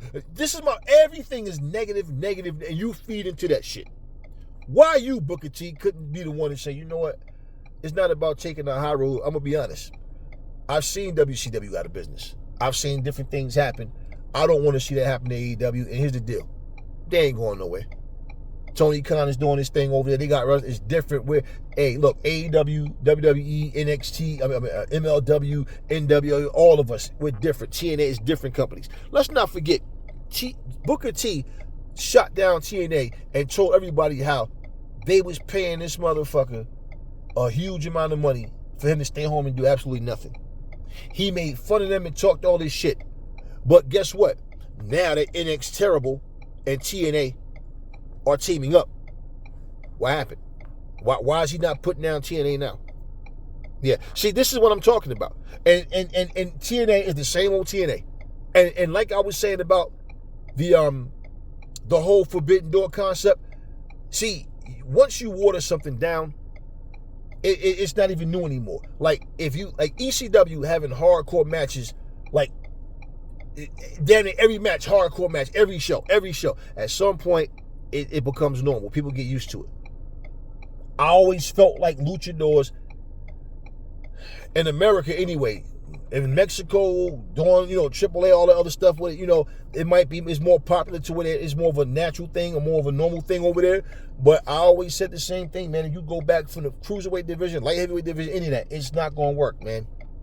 Why? They did the same format too. Every pay-per-view, they're going to have a match with 6 to 8 to 10 luchadors just so they be featured on the card. But what does the matches even lead to? Nothing. And then they have no storyline behind the cruiserweight champions. It's just you just have a belt that you're defending, but there's no storyline, no nothing put into it. 205 Live sucked. It didn't work because it's just the same shit. You see Rey Fenix, you see Rey Mysterio, you see Penta, you see all these different people doing the same shit, and it's like it's no longer new. First time you seen the moonsault. First time, think about this: when you had Flying Brian in WCW, how many other wrestlers was like Flying Brian? It was just Flying Brian. When you had the Great Muta, who else in WCW was like the Great Muta? The first time you seen somebody do a moonsault in WCW, a split-legged moonsault, how many times did you see that happen in one night? Shawn Michaels' finishing move was a super kick. You see a super kick in damn near every fucking match, in every promotion. People had finishing moves back in the day. Now everybody's just doing everybody's move. Like, you understand what I'm saying? It's like, where's the originality? Where's the creativity, right? So when you see, at least, hey man, AEW is doing this shit differently, and I can see the change. I can see everything. I can see what they're doing over here, whatever. Here's my thing though, right? All of these WWE fans that talk as if WWE is the only show in town, when they get released from WWE, unless they're ready to retire, guess where they gonna fucking go to? Yeah, you know it. You think Seth Rollins wanna go to TNA? Okay, guess what? TNA gave CM Punk a big start. Do you think he wants to go back to TNA? Do you think John Cena wants to go to TNA? Do you think The Rock will ever come to TNA? This is the point, what I'm saying to you guys. Nobody, all these wrestlers talking, like a couple of months ago, somebody said something to Seth Rollins about top good matches, like top matches in AEW or something. He made some negative comment about them, like not having any, like, I'm like, yeah, that's what they all say until they go somewhere else, right? And I remember, now here's the thing. Let's compare Bobby Lashley to what Booker T said. I clearly remember when Bobby Lashley was in the WWE, and I remember when he was a part of the fucking the Hurt Business, and I remember him saying in an interview, they asked him about AEW. He said, I think it's great, man. Even John Cena said the same thing. He said, man, I love what AEW is doing. I think it's great because guess what? It gives wrestlers somewhere else to go. It gives them somewhere to start. He said, and hey man, it's helping people feed their families. It's giving wrestling fans, another form of wrestling and have another great brand. John Cena praised AEW. Bobby Lashley praised AEW. Bobby Lashley plain and simply told her, he said, man, it's great. He said, I think it's great what they're doing, man. He said, and it's another platform, and it's a huge platform. It's ran by another billionaire. I mean, so hey man, like, yeah, it's great. Wrestlers need a place to go. Like, you can be one place, like you might want to stay in WWE your whole career, but guess what? WWE might not see it that way or something, or other companies, and guess what? Now you got somewhere else to go. Why couldn't Booker T say something like that? See, this is my point. That's exactly my point. You're trying to shit on a company that Swerve Strickland works for. And you think Swerve Strickland's supposed to just, that's just Booker T. He's a legend, and I got to bow to him. Cause No. Nobody's doing that shit other than these dumbass fanboys. That's it. So I clearly understand where Swerve is coming from. And like I said, I agree with some of the things that Booker T said as far as racism goes, and him talking about dealing with racism and all. But like I said, the barriers he's talking about breaking down, nothing that he's broken down has put him in the position that The Rock is in. He's not in the same conversation with Shawn Michaels. He's not in the same conversation as Ric Flair. He's not in the same conversation as The Undertaker. He's not in the same conversation as Steve Austin. You understand what I'm saying? Hell, listen, Booker T's not in the same conversation as Sting. He's not. You understand what I'm saying? He's not in the same conversations. So despite what in his mind he may think, or maybe some people in WWE may talk to him and, yeah, man, no, Booker T's not seen that way. He's not in the same conversation as Bruno Sammartino. He's not in the same conversation as a Bob Backlund, an Andre the Giant, or Big John Studd. He's not in those conversations. He's not in the same conversation as a Kurt Angle. See, he doesn't understand this. A Bret Hart. He doesn't understand that. A Kurt Hennig. Or Razor Ramon. Or Big Daddy Cool. He's not in those conversations. And that's what I'm saying. Right now, you ask most people, who's your top 50 greatest wrestlers? Who do you think?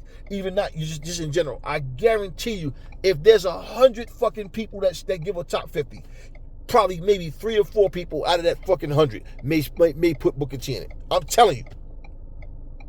And now, if you ask people of just this generation, there's a lot of people they don't remember. But I'm talking people that remember all these wrestlers. I'm saying, I guarantee you the majority of these fucking people, and I'm talking about people within wrestling as well, will not put Booker T ass in there. I guarantee you. And his name never comes up. His fucking name never comes up. Who the fuck brings Booker T name up? This is the most people have talked about him. Why? Because he's clashing with another black man. The same way he said, when I see Ahmed Johnson, it's on site. Right. Once again, you've never heard Booker T threaten a white guy. You've never heard him threaten a Latino guy, nobody else. Every time Booker T has a beef is with somebody black. But you care about black people so much. So yeah, you talking about praising Swerve Strickland. Come on, man. Come on. Somebody can credit you and insult you all at the same time. That's like somebody say, you look good for your age. They just gave you credit and insult you. What you mean for my motherfucker? I just look good, period. Like, you understand what I'm saying? So, even him saying that shit, you know that man is employed by AEW. And if you feel like, oh, well, that don't work out, he can always come running back to WWE. Who the fuck are you to decide that? So, everybody trying to attack Swerve Strickland. And let me make this clear about Vlad TV. Oh, which before I'm so glad I just thought about that because I almost forgot. Because this is an important part of it. Booker T denied. He said that Vlad offered him and he denied it. He told him that now he wasn't getting involved with Vlad. He turned it down. Vlad pulled up receipts. Vlad, in pulling up those receipts, basically showed the back and forth. Booker T was definitely interested and told him that, yeah, he's looking forward to it. Booker T, you see it. Now, Booker T goes and shows you his receipts. So here's the deal, right? Vlad said that when Booker came down, he said he came down to the studio and everything. Vlad was late. Booker T got pissed and he left. So it's apparently after that, Vlad was trying to reach out and Booker, because of Vlad, being late or whatever, he wasn't interested anymore and he declined. Now, but initially he was interested. So maybe, I don't know if he was aware of who Vlad was initially or not. I don't know. But let me explain something to you. He said he got played, that Swerve got played by going on Vlad. He said, I wasn't going to go on Vlad and have him make a fool out of me. Can't nobody make a fool out of you unless you let them. Because, see, let me put it to you like this. Vlad does nothing. If you look at the majority of his guests, the majority of the people that he talked to, the majority are gangbangers or so-called ex-gangbangers, so-called ex-mafia guys, ex-cons, motherfuckers that done life, 25, 30 years in prison or some shit, and they all come in and tell their little gang stories. Now, here's the thing.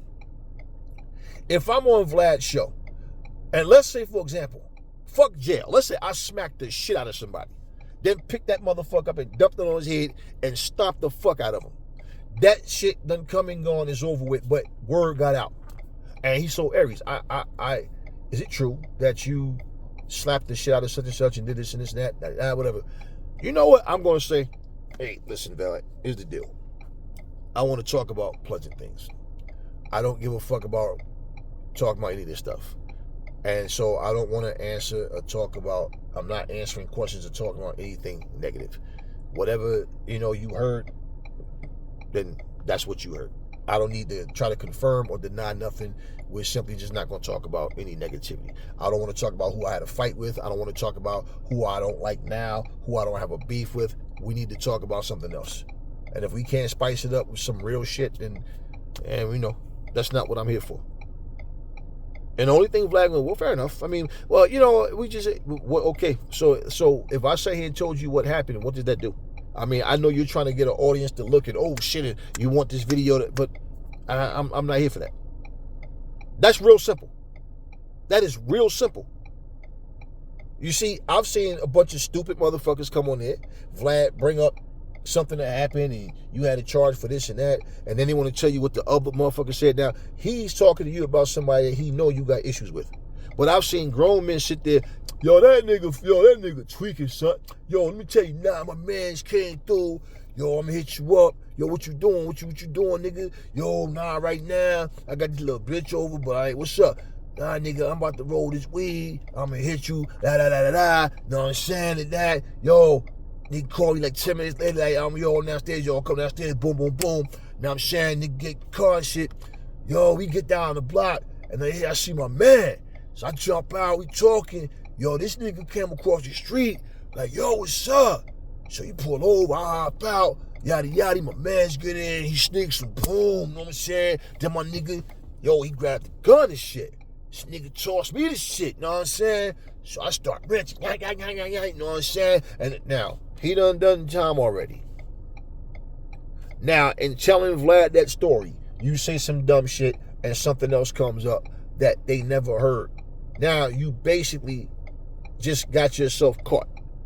And now they start connecting shit. You got people, when I call and check on my nigga, like, I'm here, you know what I'm saying? You got niggas extorting you. Now, you do all of this shit, right?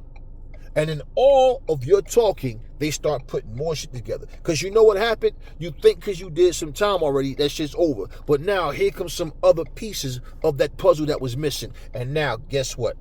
These 3 pieces, what we was looking for, that motherfucker did it. Guess what? Your black ass going back to jail. Because no, y'all ego get the best of you. Y'all sit up on these clubhouse shows. Y'all sit up on these other platforms and Adam no jumper bullshit. Nigga, I got more motherfucking bodies than you got fades, my nigga.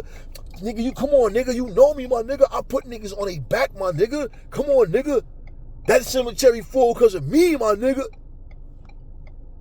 Now you gonna go out there and blame Adam 22 or Adam whatever the fuck he called his fucking self. Y'all gonna blame them because they white and you black and you too stupid to understand certain things you shouldn't talk about? No, because you want everybody to know you a real nigga, you do real nigga shit, and that you put niggas on their back. And because these motherfuckers know you're too stupid to not talk about it, you're gonna blame them?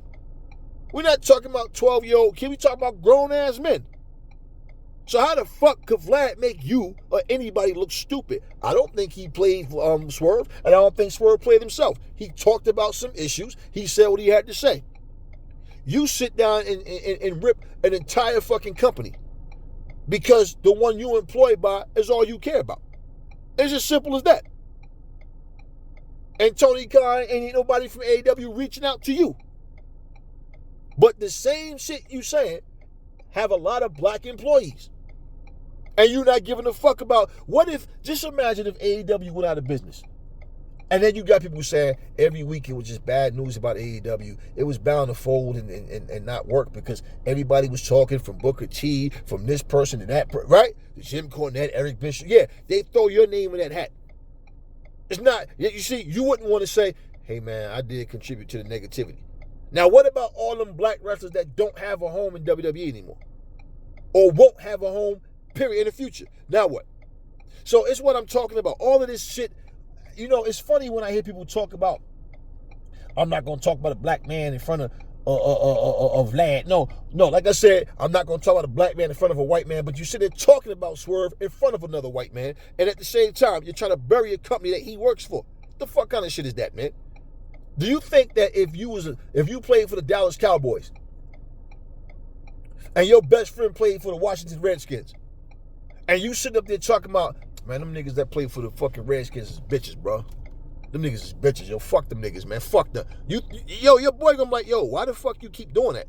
I mean, yo, it's a sport. That's all it is. It's business.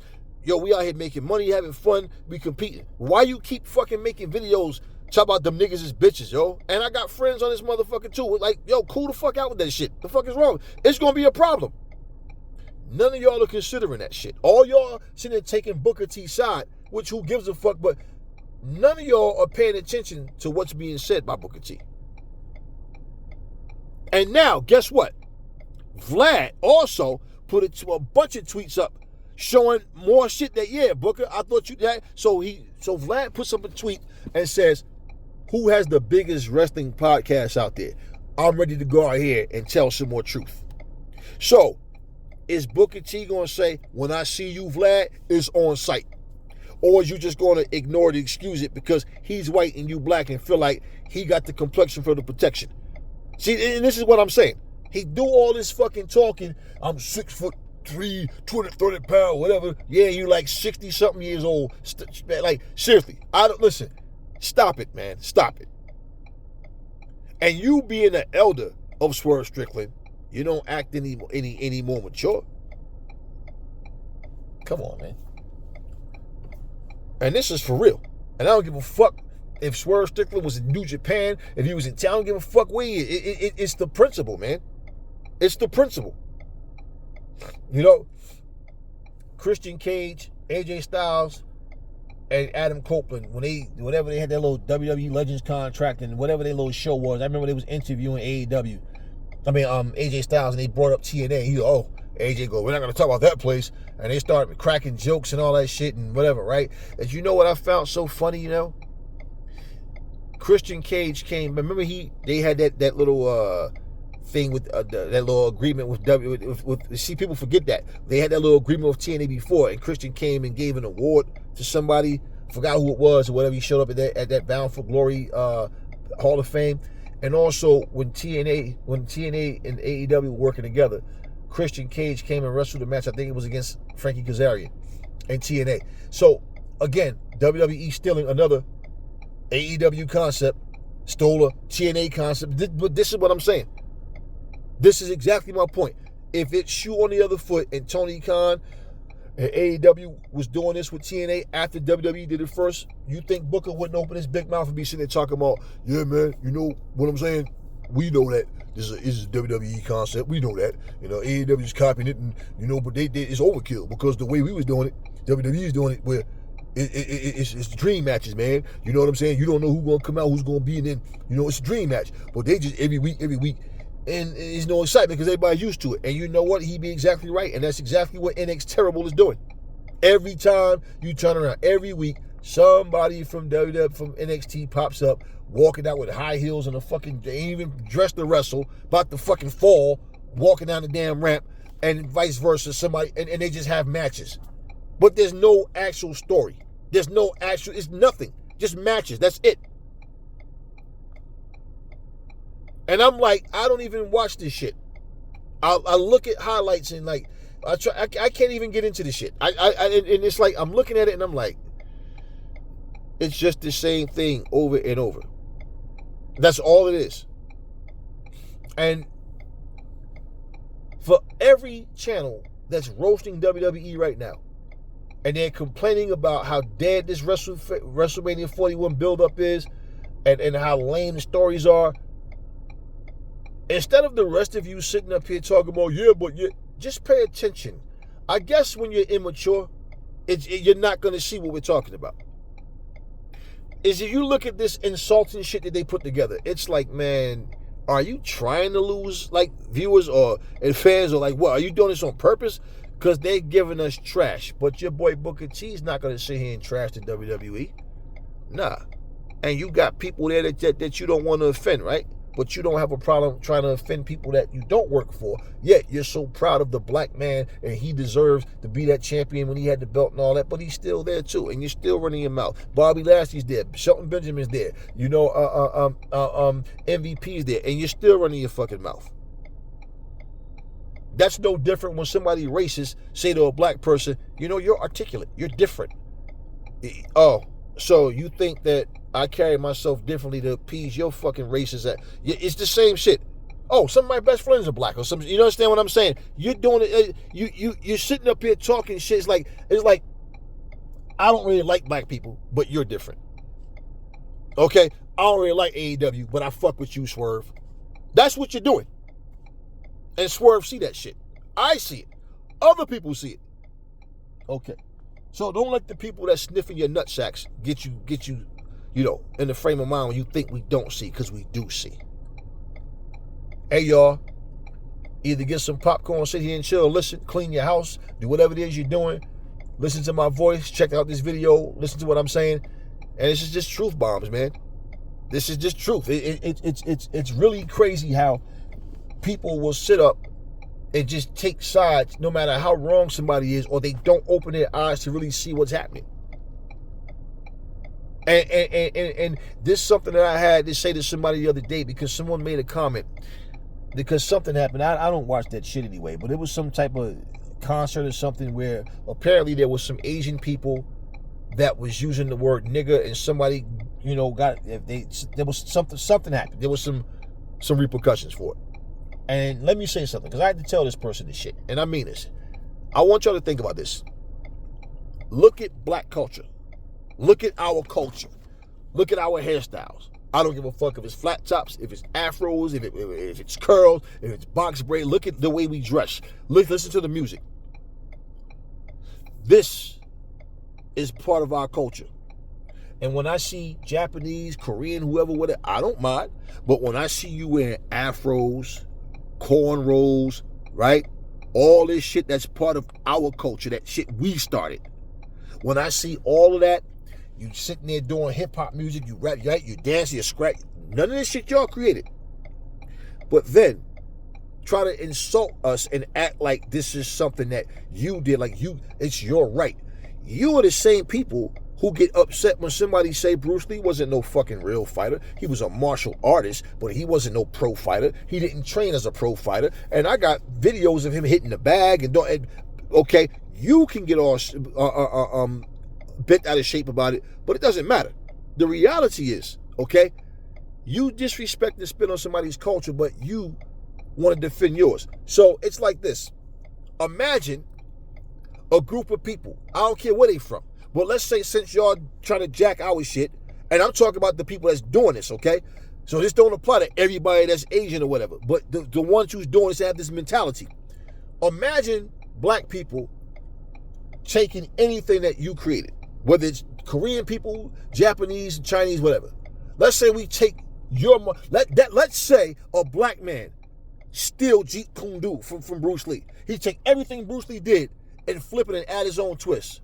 And then we try to rewrite your kung fu. We take your kimonos. We take your gaishiga. We do all this shit and we take it and try to make it ours. And act like, and tell you you're doing it wrong. Okay? And then make fun of you and call you chinks, slanted-eyed chinks and shit. How would you feel? So this is what I be talking about when people talk and run their mouth. Because you see what happens? You got people right now. So, and I agree, and that's part of when Booker T was saying people think racism just started now, like in 1990 or some shit or what. This is what I'm talking about. If you sat down, and this is one thing I learned about this generation, most of the younger people don't know anything about the past. They think that they're hearing and seeing some new shit. They hear nothing but recycled slang. They're watching old haircuts come back in style, different type of clothes come back in style. They think that it's something new. But if they sat back and looked at it, go, oh shit.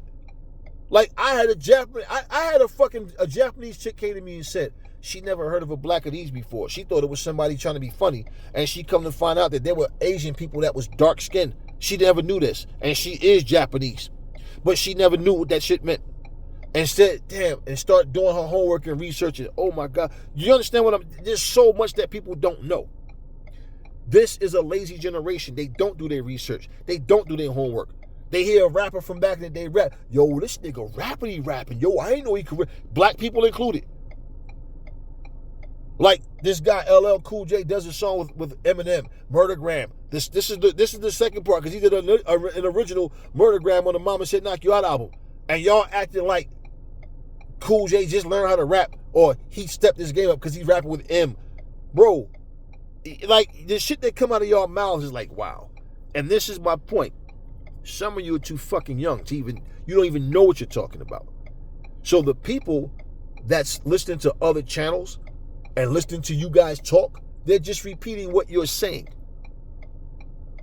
But I agree with what Swerve said, and I agree with some of the things, a lot of the stuff that Booker T said in terms of the times and the way things is and whatever. But like I said, with all this, him talking about breaking down barriers and this, okay, whatever. But at the same time, Booker T, you still are not seen as one of the top guys.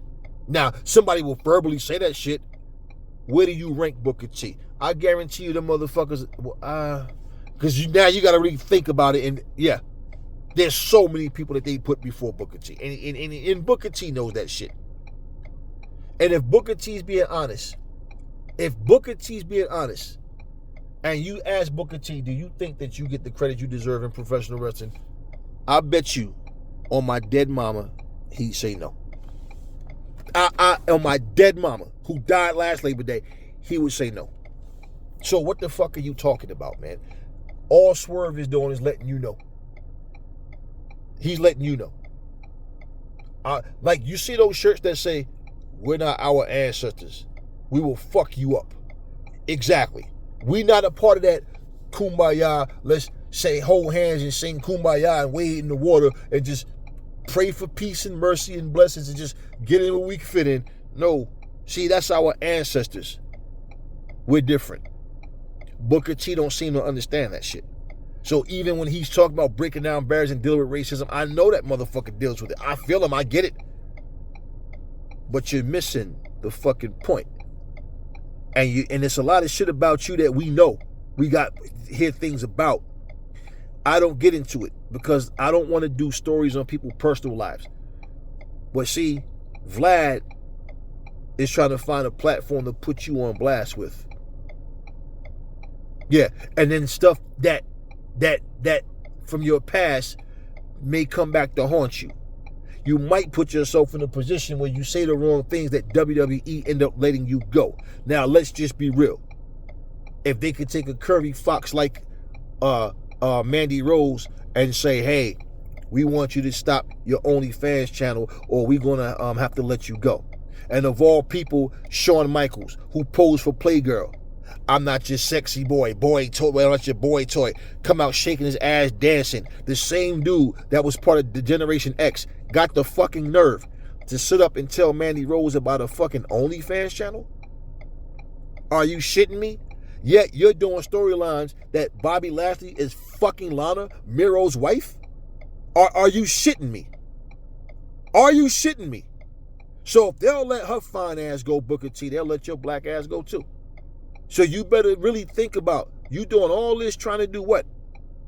And I forget that, like I said, the dude with the damn tattoos on his neck. Yeah, when he disrespected you and said that you wasn't shit as a commentator. When Michael Cole sat there and said he has as much right to talk about wrestling as you do trying to be a commentator.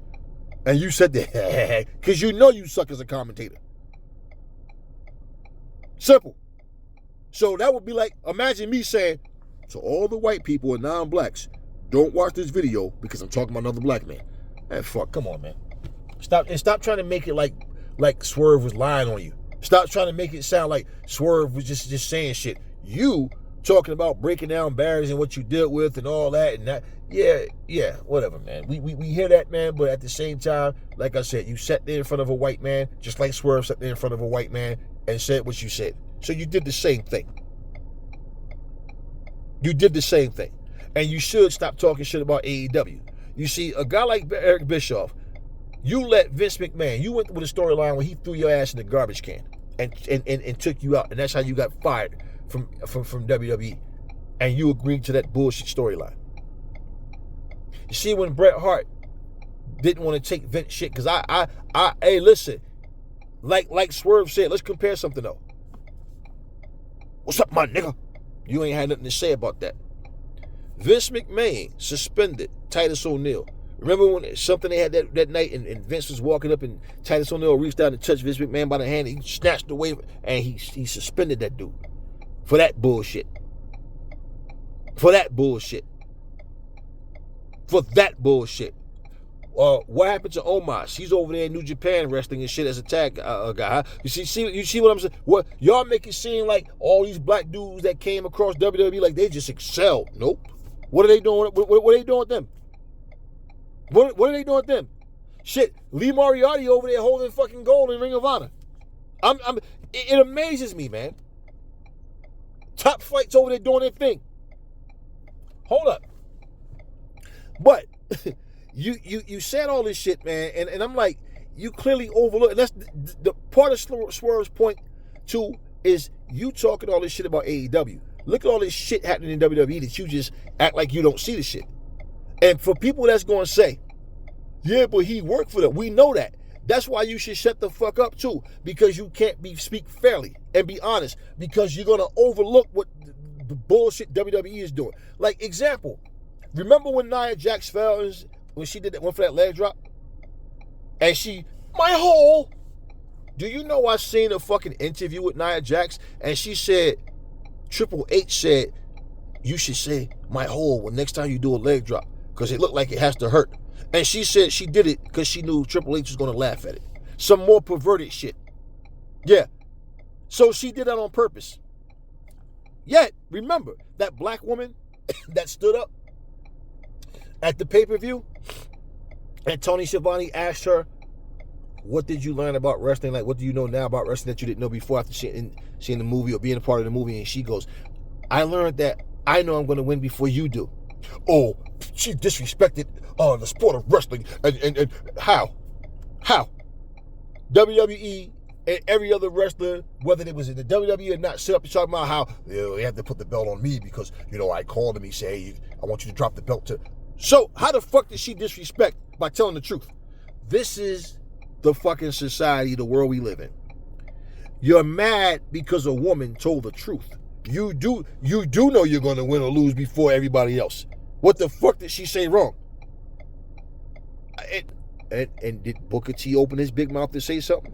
Why didn't you say, you know what, I'm not going to talk shit about this black sister, man. I'm not going to do that. All she did was tell the truth. People might not like it, but it is. Move on. Ain't nothing to talk about. No. My point. You have to chime in and put in your 2 cents. So at the end of the fucking day, right? You get mad at people for telling the truth. But if people believe a lie and it makes money, then let's do it. Like the lie of Vince McMahon making the storyline lying about putting WCW out of business, when that's not even close to the truth. Not the case at all. And that motherfucker bought WCW for $1.2 million. That's all the fuck you motherfuckers was worth? Yeah. And you were nothing. All you were was a gimmick champion. That's all you were. King of Booker. I mean, at least Apollo Crews is Nigerian. Motherfucker, you from Houston. You American. What the fuck was the accent about? Damn, at least Nikita Koloff had us fooled. We thought the motherfuckers was Russian for real. He stayed in character all the time. All of a sudden, King of Booker. And you don't get it. All you was comedy. You was a champion to just give the belt to. Let's get the black people to watch. Let's get them, and that's all you were. You were not well respected. Your gifts, you can make a great match with anybody. Nobody can deny your ability in the ring. But guess what? All you were was a title holder to lure us in, to get us to watch. And guess what, Booker T? When you came and that weak-ass WCW, Lance Storm, the guys that was on the come up, Billy Kid, all them, when y'all came with that weak-ass WCW, ECW invasion shit, you were one of the only reasons that I was watching WWE. When Scott Steiner came to WWE, he was okay, let me see what Scott got going on. When Goldberg came, even when Eric Bischoff came, I was always watching WCW, Nitro, and Thunder, and he was like, damn, fucked up, WCW, going out of business, right, whatever. And I'm like, damn, why they using Booker T like that, man? Huh? Remember how Goldberg came and kicked The Rock's ass? You never beat The Rock. Why you think that is, Booker? That's part of Swerve's message that you're not understanding. And it's not just me. There's other people out there that understand the message. Why can't you get it? And if this is a you can't teach an old dog new trick situation, that sucks for you. But Swerve is cool. Swerve is good. Swerve cool. Swerve doing his thing. Prince Nana, they doing their thing over there. They're doing their thing, man. I mean, you got Willow over there. I haven't seen that Stokely guy. I don't know if he's still there or not, whatever. But bottom line, man, listen, let me tell you something, man.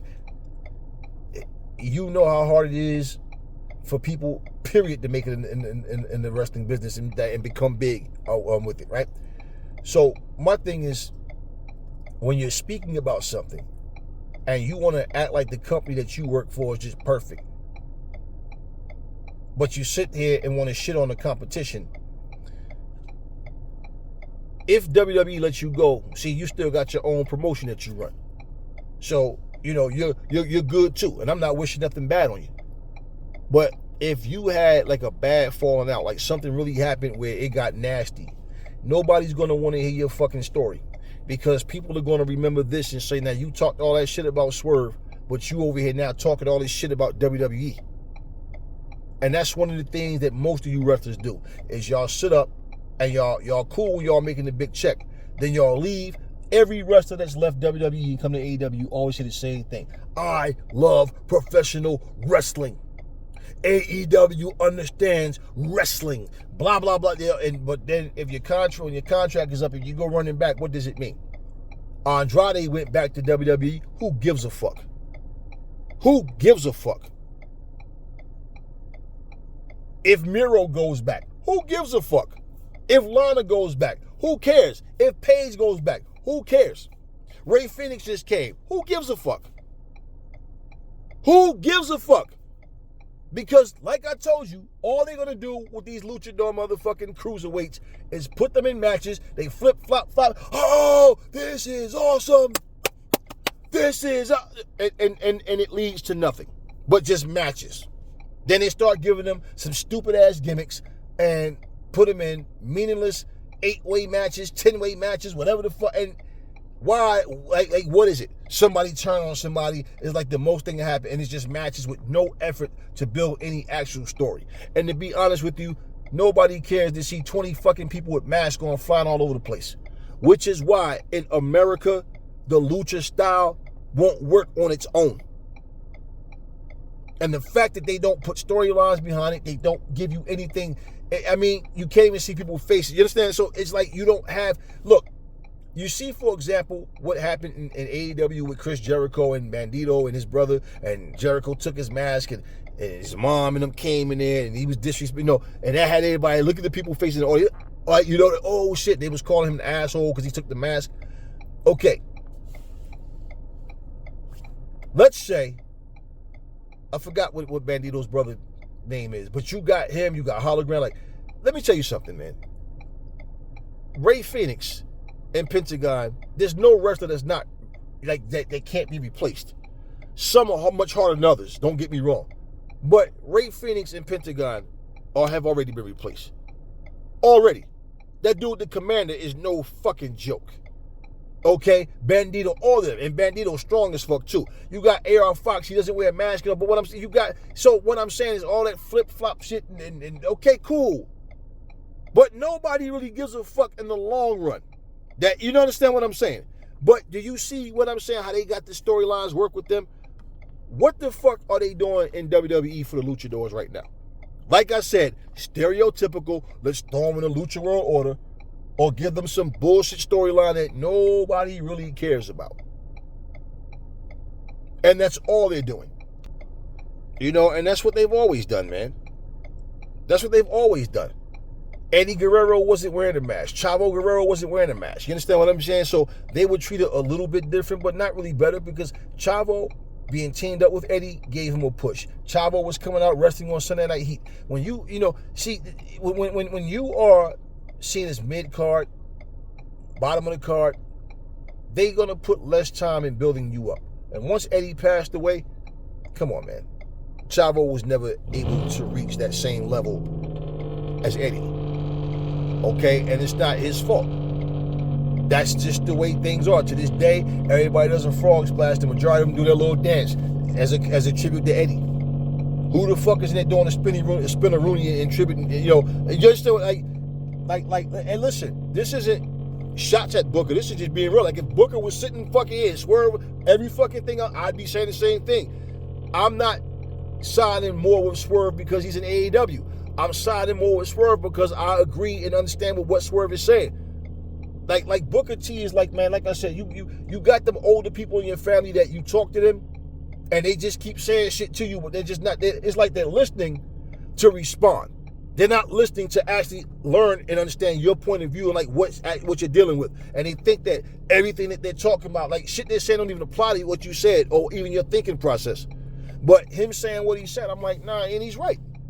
He's right, because I don't even like when black people be like, yo, nigga, this. So you not black. Watch your fucking mouth around me for sure. And this is what I'm saying.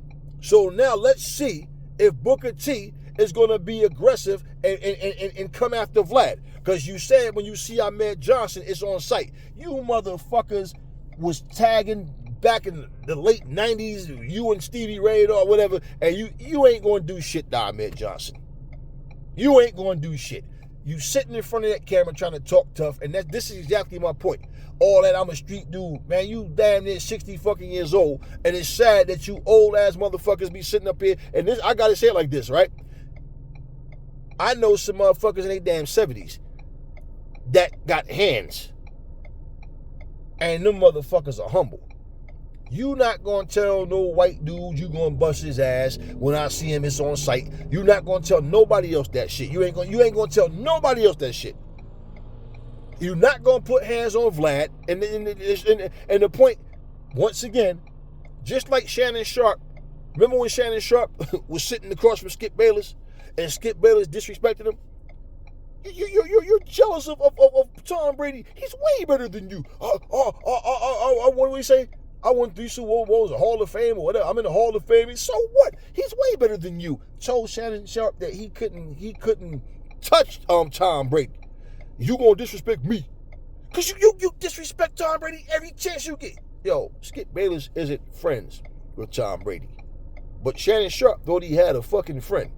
And remember, Shannon took his glasses off, and what did Skip tell him? Put your glasses back on. Got disrespected by a nerd. What did Shannon say about Kwame Brown, about them black basketball players that he had an issue with? He started taking pictures looking stupid with his fucking Los Angeles late. Like, I mean, man, you nut hug LeBron James like he's your woman. Why you ain't had that same energy with Skip, though? Oh, you gonna disrespect me? Yeah, Shannon was hurt because he thought Skip was his friend. Skip, you gonna tell me? Skip. Skip ain't give a fuck about you. But you see the point what I'm saying. Another aggressive black man, when I see Kwame Brown, it don't fight. When he's about to so-called fight them dudes, remember when he's about to fight them dudes? Out of battle or clan or whatever, Skip, I'm ready for anything they had. Yeah. Sitting up here sucking up to a guy that don't give a fuck about you. Here you are, again, another grown black man talking about fighting other black men. LeBron James confronted Stephen A. Smith a couple weeks ago because he didn't like what he was saying and about his son or whatever. Stephen A. Smith had the nerve. If that man would have put his, I'd have swung on that dude. Hey, as a man, I hear you. But, man, we saw you hitting them fucking mitts, bro. And honestly, for your own safety, I think that's just one you should just take for the team for getting disrespected because you can't fight for shit. And if LeBron James even break a sweat fighting you, he can't fight for shit either. That dude can't, I mean, like, seriously. But he got mad. Okay, let's look at it. He got mad at LeBron, see, for going on a show with a white man to talk about him. Skip, you said on the show that you're a part of and talk to white people about LeBron. This is what I'm saying about y'all methods. Y'all do the same shit but complain about other people doing the same thing you do. Then he brought Dwayne Wade into it. He brought Kobe Bryant into. Tell the people the real reason why you ain't go to Kobe's funeral. Tell them the real reason why you ain't go.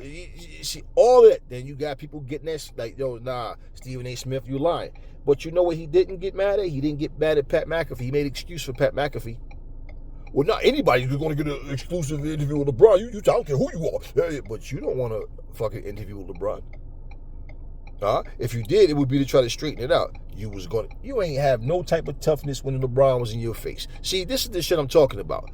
It's black people that say shit like, I'm not going to disrespect another black person in front of a white person, basically. But you've already done it. What the fuck are you talking about, man? My birthday is March 21st. Sting's birthday is March 20th, right? And I was laughing one day because I don't really have favorites, man. Because it depends on how I feel. And certain things, like, I can say, like, for example, if you asked me at one point in my life, what's my favorite food to eat, I'd have said steak and eggs. You ask me another time, I might say sushi, right? You ask me another time, but now it's like, it just depends on what I'm in the mood for, man. When it comes to wrestling, who has my favorite wrestler always been? Sting. Simple, Sting. So black people gonna say I'm a sellout because if I had to pick a favorite wrestler, it would be Sting. Go fuck yourself.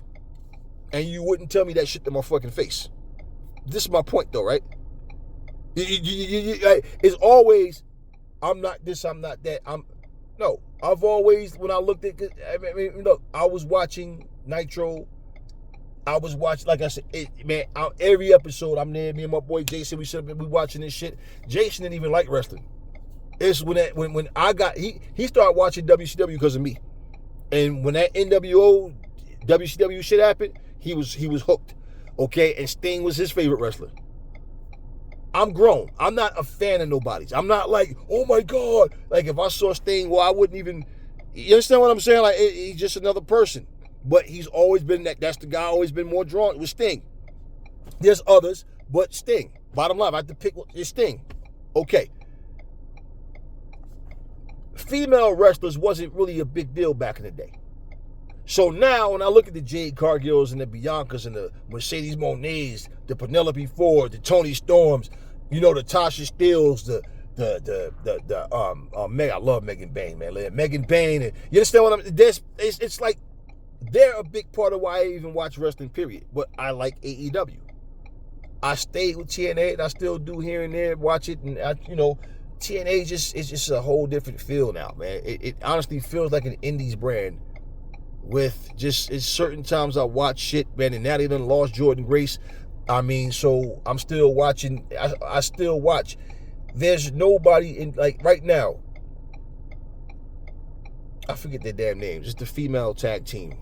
A little thick, whatever. I forget their damn names. But there's no, put it like this, out of the male wrestlers and shit,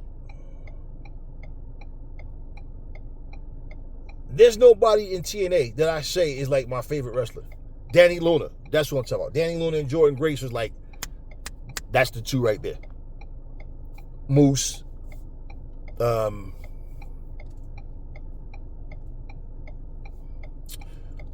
don't remember what happened to Chris Bay. So I didn't know he got injured. I know I hadn't seen him for a while, and I saw his partner. But I like Chris Bay and his partner. Something happened to Chris Bay. Because he came out of some show. It wasn't a TNA show, though. And he came out, and he looked really, really, like, you can tell he's not muscular anymore. Like, something happened, and he was crying, and it was like, the crowd was chanting for. So I didn't even know anything happened to Chris Bay.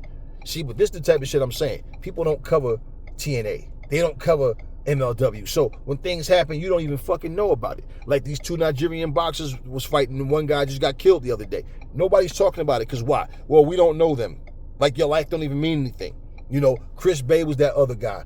Him and Ace Austin. I like them too. Moose, Ace Austin, Eddie Edwards. But out of the guys, honestly,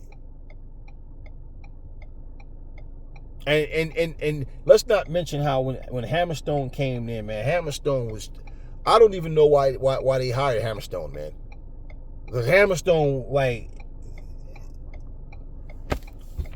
yeah, his TNA run is shit. like TNA just don't have anything going on that I even care about right now. Nothing. But Danny Luna and her partner, Tasha Steelz, Moose, Chris Baird no longer there.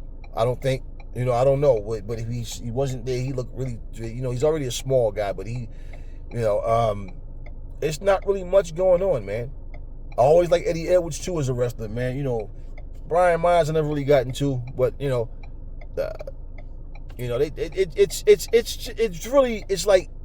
when I watch TNA, it just feels so different to where like I just see those 3 letters, man, and I'm just like, damn, what happened, man? But they're doing better. They have their crowds are bigger now than what they were. When they just had like one row, Bottom line is, okay, like Bobby Lashley said, man, people got to eat, man, and it gives the wrestling more wrestling for the fans to watch and all. So, like I said, man, it's one thing to say things, man, to like, hope that these people wake up and turn around. WWE's been here forever, man. We're not saying to try to get them out of business, but we know that when you say things about other companies, they want to see, they want people. That's the difference. People want to see AEW fail. People that's irritated and not happy with WWE is like, yo, what are y'all doing? Change this around. These AEW haters want to see them fail, and everybody knows that shit. So you can't act like, it's the same. It's not the same thing, and everybody knows it. Everybody knows it. So, yeah, stop playing dumb, Booker. You know better than that shit, man. And I made this a long one instead of making several ones, and whatever. And I'm not gonna go live or nothing like that today. Or I don't know when the next time I'm gonna go live. So that's why I made this video extra long, because I wanted to get all of this out, and I want to say this. And yeah, Vlad is gonna find somebody's platform to go on, whether it be Joe Rogan or whoever. But he's gonna go on somebody's platform, and he's gonna, whether it might, I don't know if it's gonna be 83 weeks or whatever, but it's going to be somebody that he's going to go to, and he's going to say all this stuff about Booker T. And the thing about it is, if Booker T is telling some truths, he's also lying.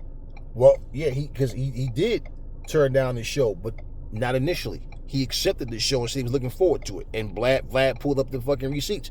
But Booker also pulled up receipts. But see, it looks like, okay, initially you was ready to do it. You came to the studio. He didn't show up. He was late, and then you got pissed off and you left.